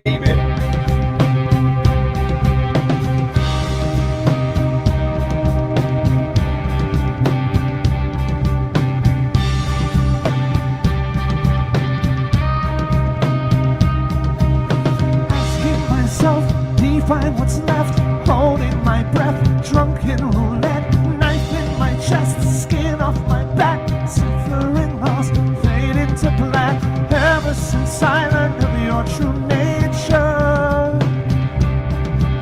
Truth turned to siege to a stranger. More of the love, more of the hate, more of the words that we never would say, more of the time spent in the darkness, alone. Alone with this fear, alone with regret. Maybe it's better we left it unsaid. Alone and in time can dark turn to light and night to know.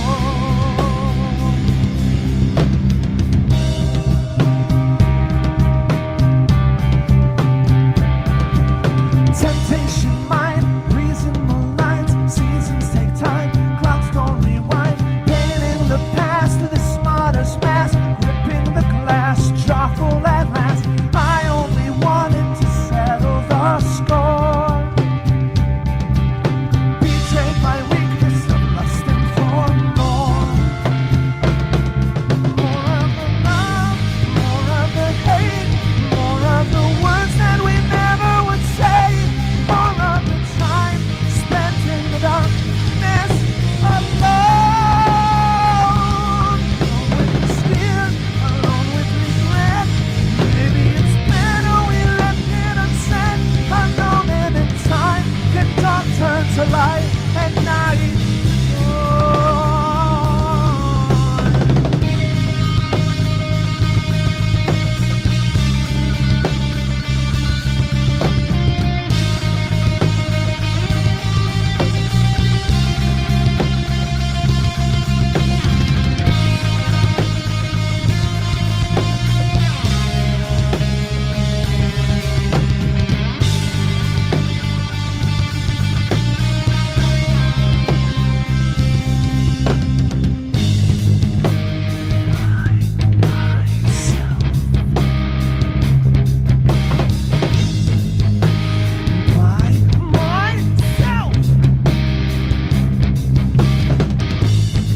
By myself, I'm alone in this room. In the silence, I still hear your song. Right or wrong, you are just what I need. Through the glass, pour your light into me. More of the love, more of the hate, more of the words that we never would say, more of the time spent in the darkness alone. Alone with this fear, alone with regret. Maybe it's better we left things unsaid. Alone and in time can dark turn to light and night to dawn.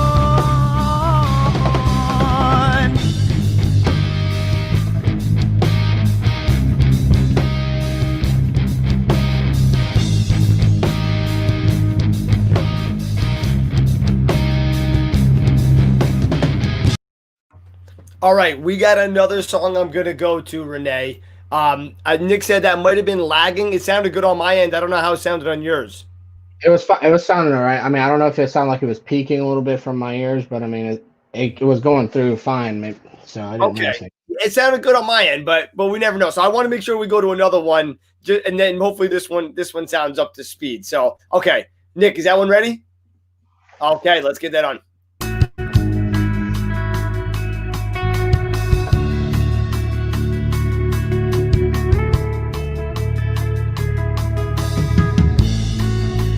Looking up, you taste the rain and feel your heart beat again.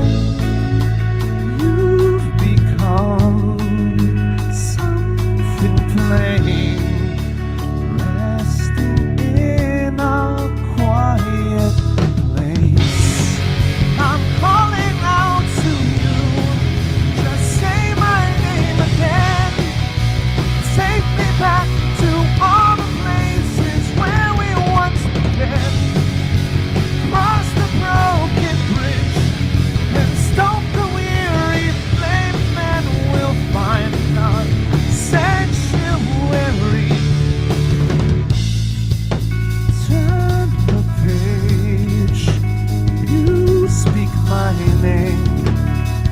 Jealous of my guilt and shame. Our story untold. My skin's turning cold. We're born into the grave. Laughter and tears, through hopes and through fears.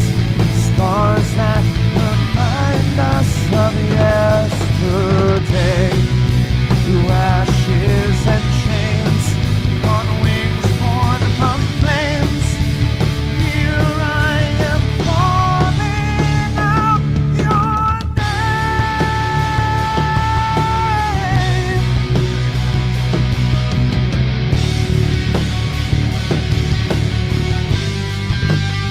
And I come out to you. Yeah.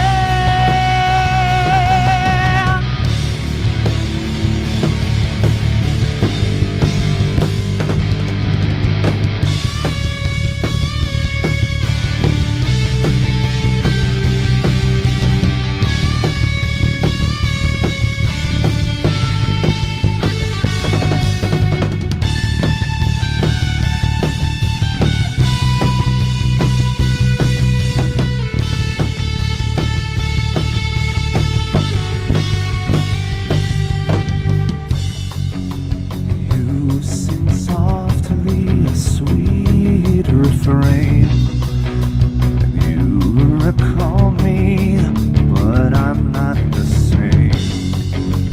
You're the only life that remains.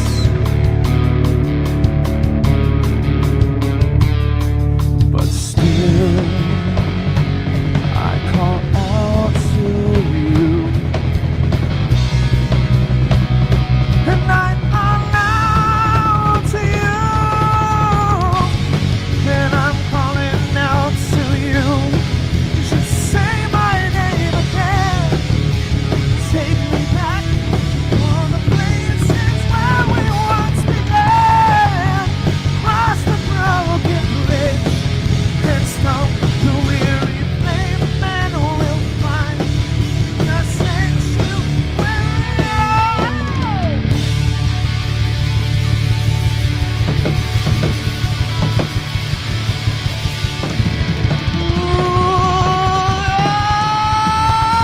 Oh, yeah. Bro, was loving the drumming on that one. Thanks, man. Dude, right away from the start, you were coming in with the cool hi-hat work, and then at the end, it was all about those fills, bro. Excellent. I appreciate that. Thank you. Yeah, I love that first song, but this one was the one that really caught me, man. I was really digging on that. But okay, let's bring in Nick. I feel bad. I gotta give the beard some time here. Let's get we're in. Gotta have some beard love going on. But dude, that music was amazing. I love your style. Thank you. Thank you. Appreciate that. I recently did see a picture that your band posted that was celebrating what at the time was a few years ago, now celebrating 5 years of you being with the band. Mhm. Do you have any advice for the Rene who first started drumming out back in the day? Oh man, so really, if there's any kind of advice to myself, I was a band nerd in middle school, but not on percussion, not drums. I played trombone and baritone and different things. So the advantage of that is it helped me read. So I do know how to read music, which is good. So I could sight read a little bit, but sight reading is like a mother.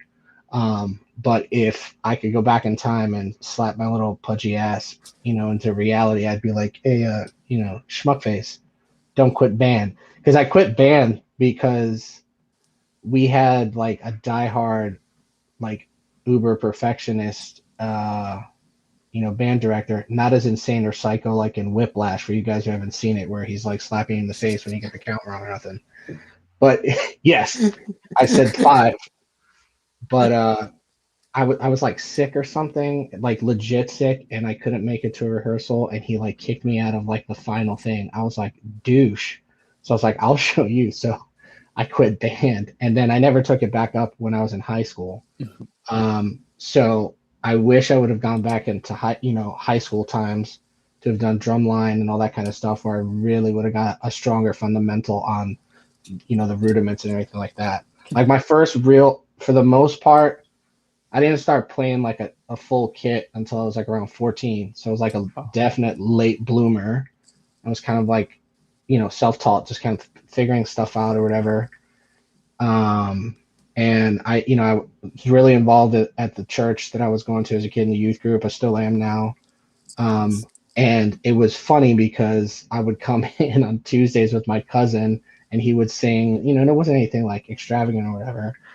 And I'd be like, let me play. And they'd be like, dude, you suck. Like, they were like completely unapologetic. They were just like, you are like wretched. I was like, thanks for the freaking encouragement. And then I'll never forget the one day I was like, come on, man, let me try. Because I've been doing it for like a month. Didn't have a kid at home, nothing or whatever. Just there. That was like my time to kind of schmuck around.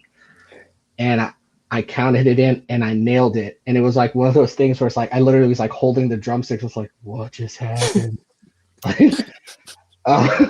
And then like that was it. Like from that point on, like I was playing all the time regularly. And like my first like legit drum lesson wasn't until, I think it was like 23, 24. I was in graduate school, and this old New Yorker guy who was dope as heck. His name was Joel Stevens. He's no longer with us. He had passed away.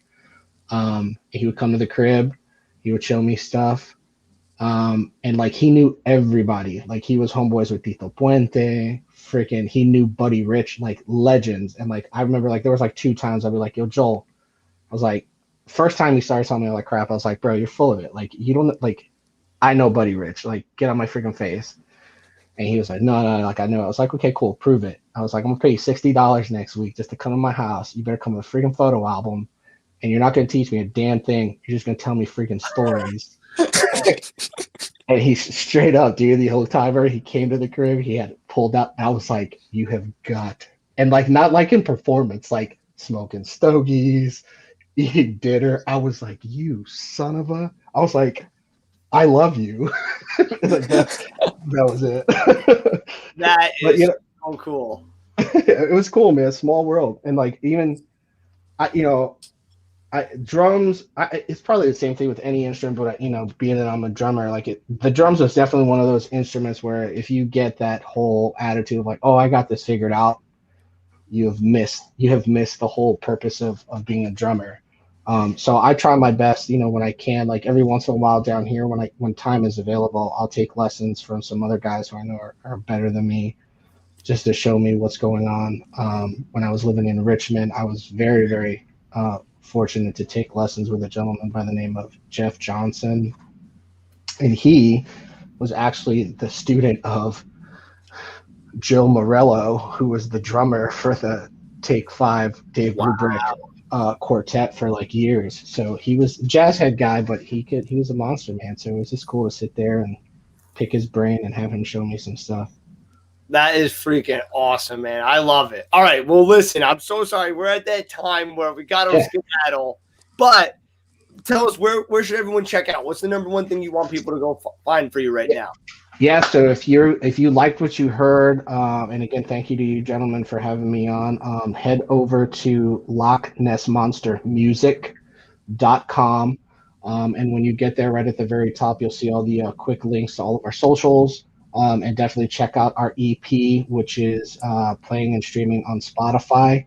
The second song that you played was called Calling Out, and that one's, up and on there. The first song that you played is one of the newer ones that we have recorded. We actually did that right before the shutdown and the craziness with the zombie apocalypse. But that one will be featured along with, what we've got going on our next full-length album. So just, follow, stay plugged in to see updates and information as to, what 2020 is going to bring for Loch Ness Monster. I can't wait. That is awesome, and definitely going to get you back on the show real soon. I think we're going to be getting one of your bandmates on as well coming up soon. So that's exciting, and thank you to Brad for checking it out. So that's awesome. And we really appreciate it, brother. And best of luck to you with that heat down there. And if I'm coming down, I'm getting some Spanish food together, a couple beers. Oh, bro, hit me up, bro. I'll take you. I'll show you where it's at, man. I can't wait, man. All right, guys. You guys be safe up there. Have a great one. You too. We'll see you later, brother. Take it easy. Talk to you soon. Later. Pleasure, man. Take it easy. All right, brother. That was a great show, but we're not done yet. We have the icon known as Remy Gail waiting in the wings backstage.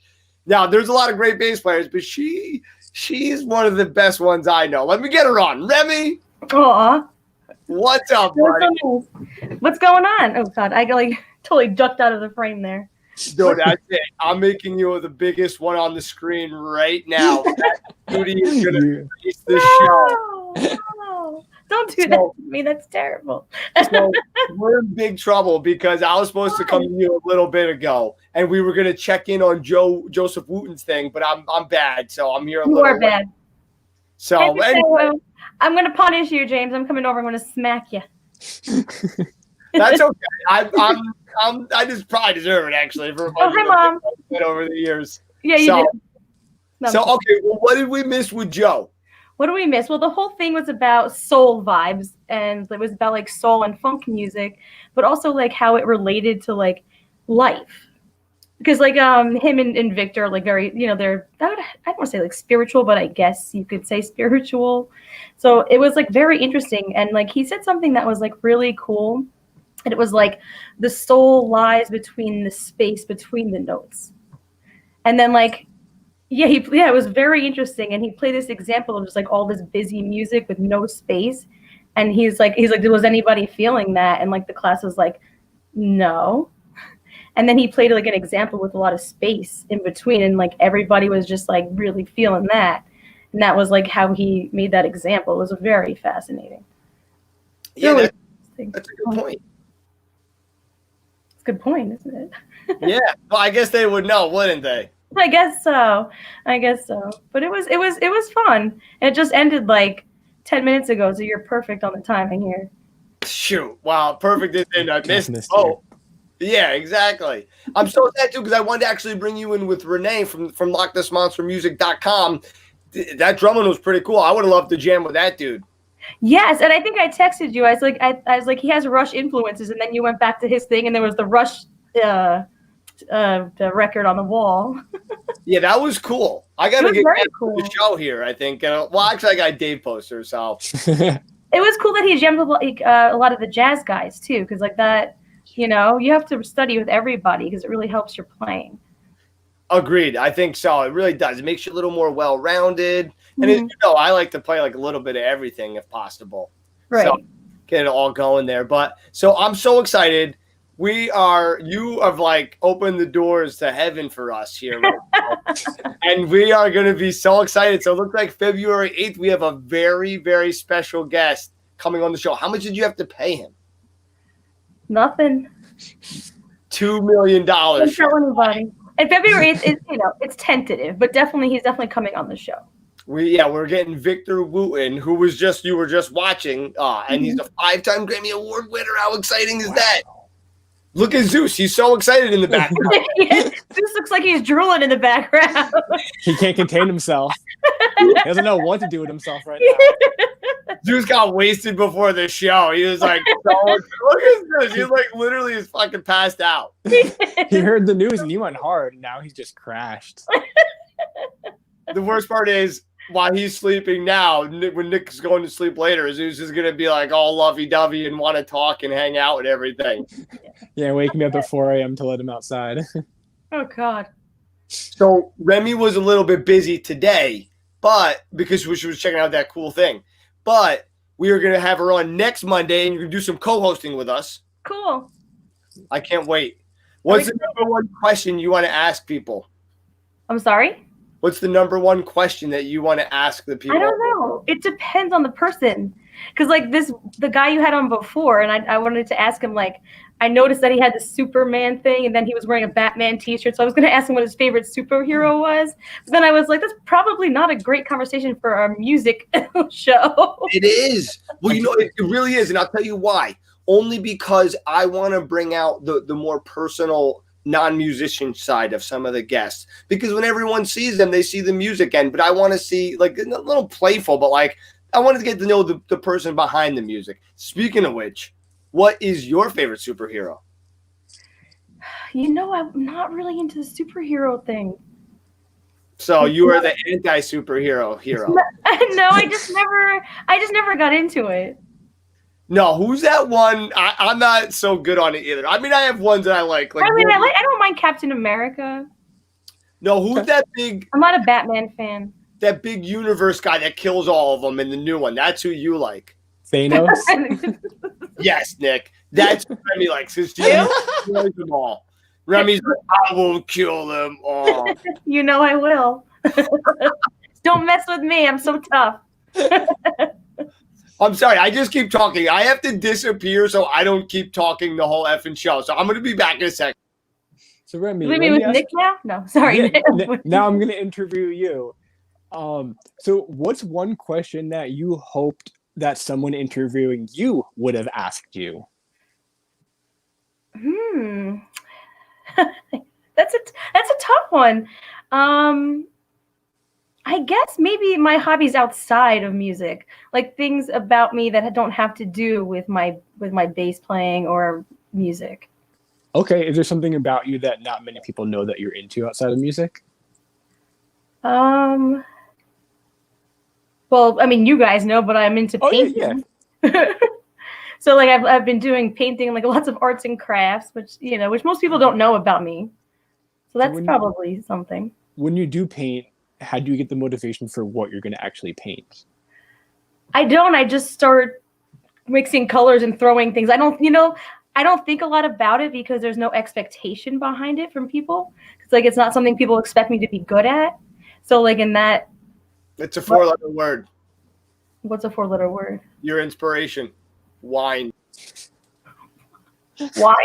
I don't even drink wine. She starts tipping it back.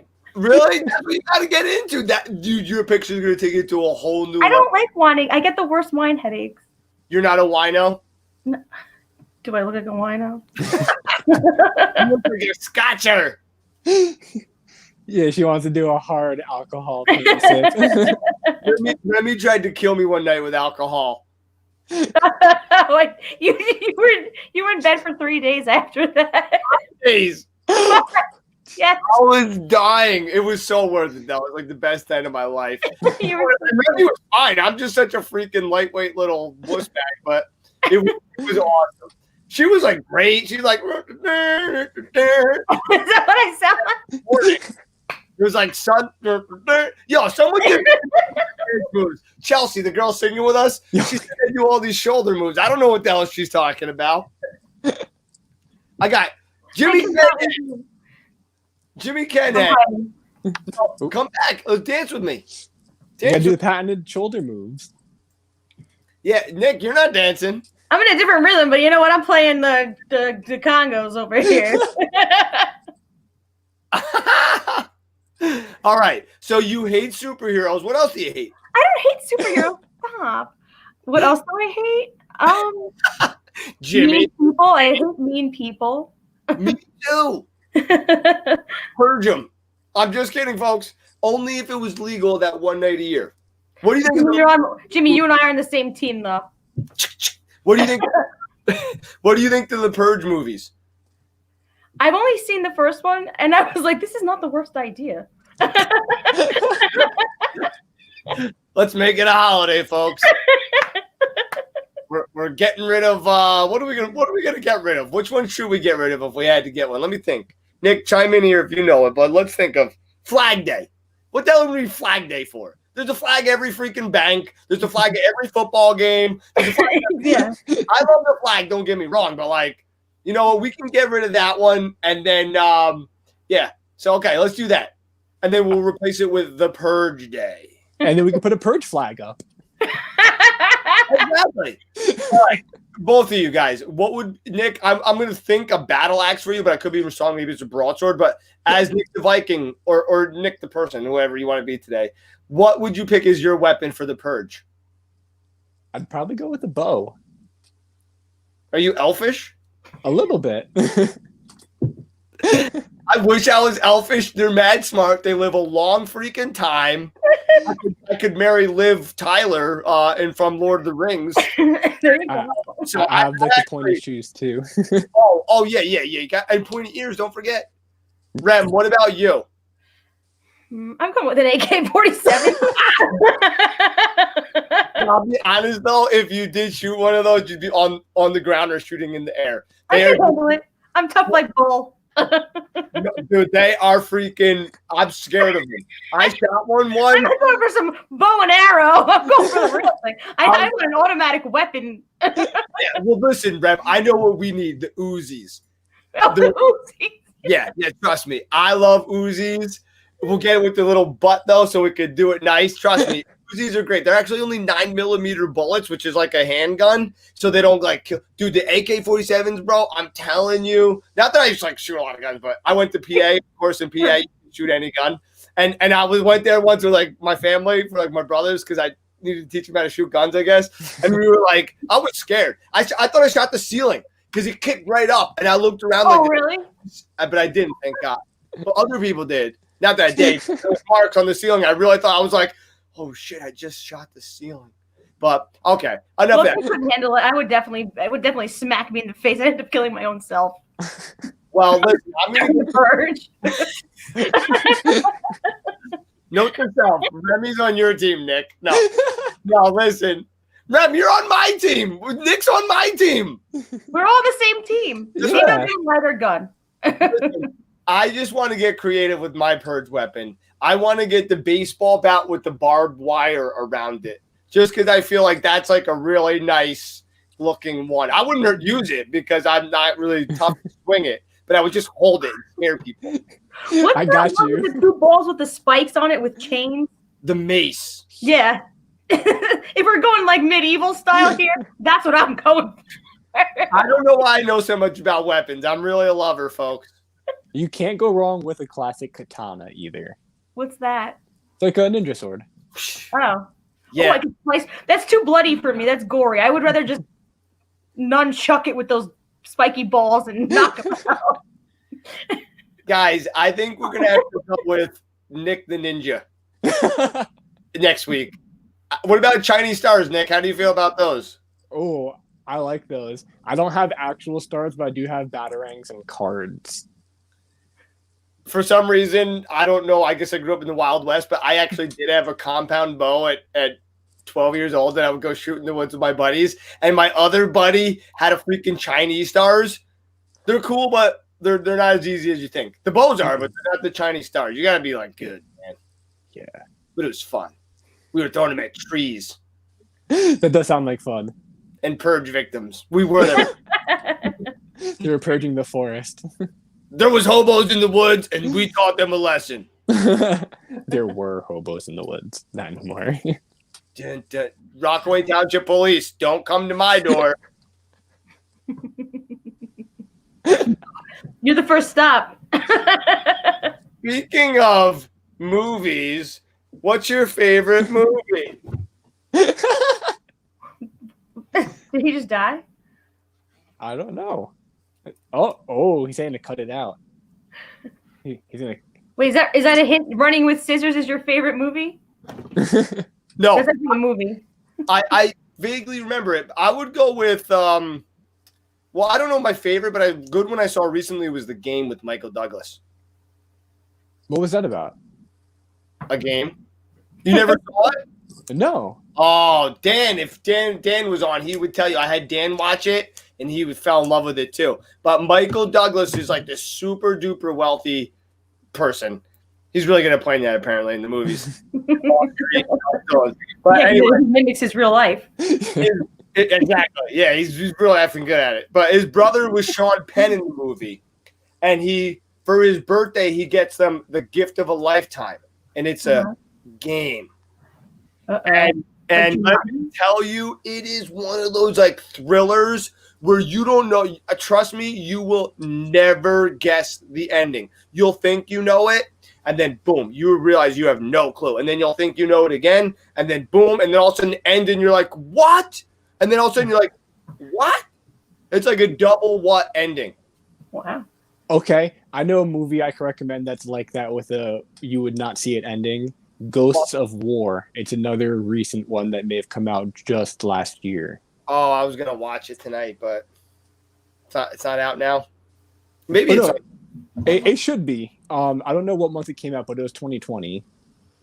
Ghost of War. You know what I wouldn't recommend seeing? I was such a letdown. Songbird. I thought it was gonna be like this cool dystopian movie. It was really like a love story. Yeah. Who the hell wants that shit?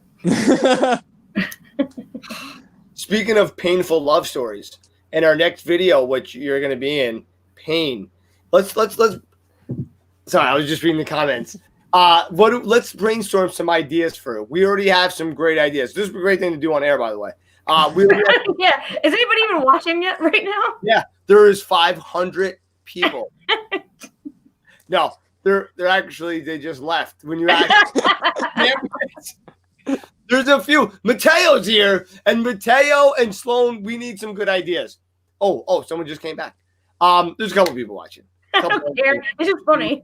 1,000. No, okay. So we have some pain ideas. So the song "Pain" is about pain, and go figure. And we are going to be having people write down. Excuse me, like my indigestion. Things that were painful. My indigestion. Oi. Yeah, exactly. Things that happen painfully in people's lives.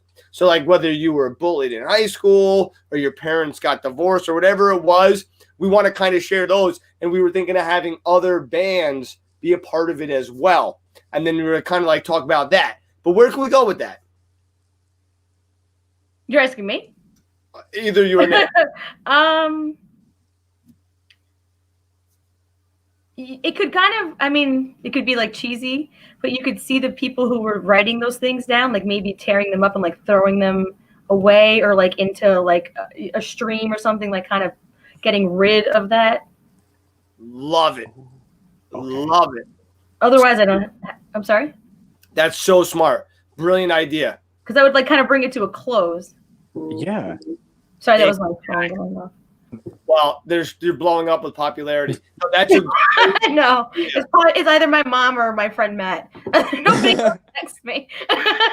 So my idea for the video is that I'm gonna write down Remy beat me up, and at the end it's gonna cut to the ring, and Remy's gonna kick the crap out of me with some boxing gloves. I have boxing gloves. There we go. Yo, Remy could kick all of our butts. I would love it. You all up like this because this is my fighting stance. Yo, you know what? My idea is for the video, dance scene. We gotta have it. Oh yeah. Oh god, you love those dancing scenes. Ugh. It was the most embarrassing thing ever. Listen, I'm gonna take dance. Oh, Mateo just upgraded it for us. Burning them. Such a good idea. Oh yeah, we could make it like a fire pit and just throw them all in the fire. Good idea. This is a great idea. Wow. See, this is why we brainstorm on air. All right, next idea. Oh, this is a great idea. So where can we start shooting this? We got to have a new location. We got to have new, what's the day? Like, I can't die again, can I? Well, you probably have 9 lives, so I guess if we ruin one more, you'll probably be all right. Yeah. Yeah. How could I die this time? Really painfully.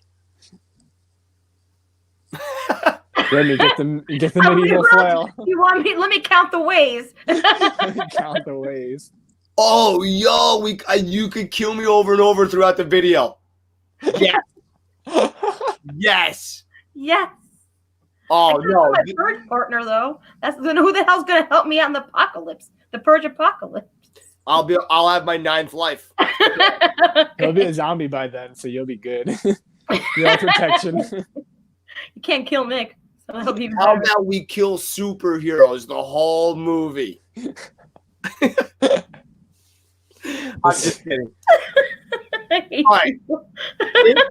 If you want to see one of Remy's paintings, it's actually in in the Stereo Show video game. There are several of them. Any painting that's in that is a good painting I painted. Yeah, it's on the fire mantle. Yeah, and then there's that one that you had by the window where you're doing the bingo. Well, Scrabble scene. Hello. Oh, yeah. I did that painting too. I love it. I gotta look for that one. Jimmy's like, I have no idea what the hell you're talking about. No, in the Scrabble scene, I'm always traumatized by Anne flipping the board. Like, That was perfect though, because you guys didn't expect it. That wasn't planned. it was. I know. I would like to get my better reaction for it because I It was was like, great. It was great. it was so fun. It was so fun. All right, I gotta be careful what I say on air. Okay. Once it's on the internet, it's there forever, folks. But This is true. all right, Rem, quick Yeah. question for you as a person and a human being. What is your favorite song to play on the bass guitar? My favorite song. It had to be the first song I ever learned, and that was Seven Nation Army by the White Stripes. Bam, bam, bam, bam, bam, bam. And I know there's actually no bass in that song. Sorry, I was getting too into that. What were you saying? There's actually no bass in that. There's actually no actual bass in the song. I know. In But, the recorded version, there is though, right? But live, there's But no live, bass? right, just the two of them. Okay. Yeah, it's a 2-piece. They were like, were they married? Recorded, yes, recorded there is a bass track. But it's basically the same as the guitar anyway. Exactly. And yes, they used to be married when they were together back in the day, Right. when the band was 9. And then I don't know, Killing in the Name of I like to play. That's a fun song to play. Yeah.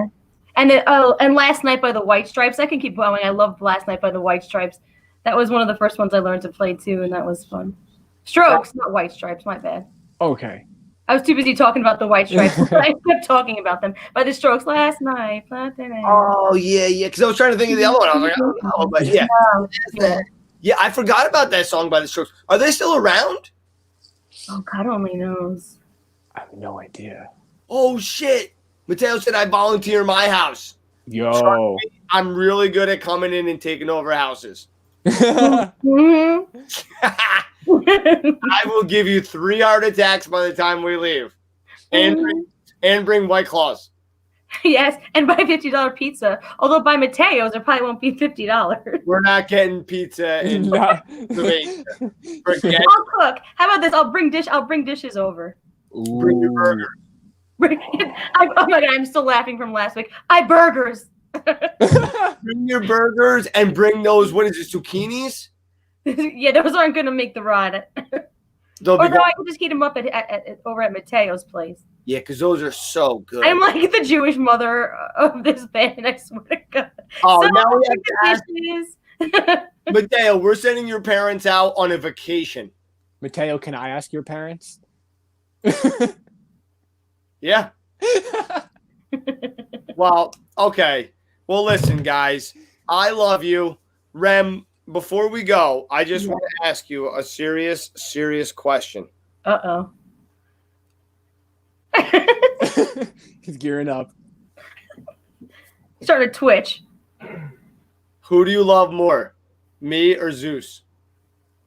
Zeus, by far. I knew it. I knew it. Jimmy just set himself up. If it's between anybody and a dog, the dog always wins. No! Why don't you have a dog? Because Hank wouldn't get along? They're predators. Dogs are predators of pigs. So a lot of times when you pair a dog and a pig together, the pig ends up getting ransacked. No kidding. It's bad. No, I'm not going to make this a depressing show, but I've seen very sad things. Yeah. I would have thought it was the other way around. That Hank was too aggressive and you didn't want to risk that. I mean, if you're getting like a little toy poodle, that would definitely be more of a risk for Hank to attack it. But if I was going to get a nice sized dog like Zeus, Zeus could be the sweetest dog in the world, but pigs are very annoying. And like eventually, like the dog ends up just going after it, not like in a mean way, just like how it would go after another dog. But then the pig can't handle it, and sometimes they end up without ears, like they end up in the hospital. It's very, very good. It's just sad. I mean, it's not all the time. Sometimes pigs and dogs are best friends, but I don't want to risk it. No, but you're right. Because as sweet as Zeus is with humans, he does love to go and play with dogs. So even when my sister had her dog coming over, he would always try to annoy him, and her dog was older, so he would just kind of like try to push him off. Right. That's what Nick does with me every Saturday night. Well, because you wake up at 8 a.m. I don't blame him. My new thing is the ski mask, man. I started popping out on Nick with the ski mask. No, you don't. Yo, he did, and it was the greatest thing ever. You're happy Nick's young, man. He would have had a goddamn heart attack if he was your age. If it was, that's a my man, house, by the way. If it was in my house, it would have been a different story. I probably would have swung or like reached for something. But like, I accept it. It's fun. A little torture from Jimmy. It's okay. I accept that he's demented. No, I like it. It's fun, man. Who was it that mentioned their favorite song was "I Want It That Way" earlier? Jamie? Yes. Well, regardless, I'm going to sing that to you next Sunday to wake you up in the morning. Can you do it on karaoke? Do you have a karaoke machine where you can blast the music in the background? Exactly. One desire. You got to video that. I was going to say, I got to fall asleep with my camera recording so you guys can get it. He's going to wake up throwing up like, oh, this is the worst morning I've ever had. And sync him to wake me up. Yeah, Remy would just she'd be like, that's it. I'm ending it right now. I'd be like, it's not Dream Street? What the hell? 69 degrees, sorry. How funny was that? Oh, God. Well, okay. Well, listen, we appreciate you. I wanted to mention the Lloyd and the pig get along, though. Lloyd and the pig, yeah. They pretend that they don't exist. So, yes. The Lloyd and the pig. I meant Lloyd. Sir Lloyd Falcor, get it right. I meant to say Hank and Lloyd get along, but then I was like, oh, well, they know what Hank is, but they don't know what Lloyd is. It was very confusing. I'm already confused. But no, they ignore each other, but they don't not get along. They just pretend the other one doesn't exist. Yeah, they're not. That's what Nick does with me and what girls do with me. I'm used to it. But I'll be calling you to drive out that tree later anyway. So. God. No, I'm joking. Oh no. Remy, you came on here and you made him cry twice. Yeah. What'd you say? You came on here and you made Jimmy cry twice in one night. That's a record. She feels accomplished. That's a talent. I'm very proud of you. Well, listen, thank you so much for coming on. I'm sorry we got to you so late and we missed out on the whole Joseph Wooten thing. But anyway, we will be back with you next Monday, and you'll be coming on much earlier. We're going to be bringing you back on the second half of the segments with Nick, and we're going to be going over things then. Cool. Thank you guys so much. I always love this. We'll do a big meeting for it, 4 or 5 hour meeting. Real quick. Yeah, all right. Real quick, 4 or 5 hours. We got this. As long as I can wake Nick up with you with NSYNC, I might consider it. Yo, get here. It'll be worth it. 8 o'clock in the morning on a Saturday. Sunday, whatever day. You can do the camera. We'll go to church after. It'll be great. I'm Jewish. I know. I don't go to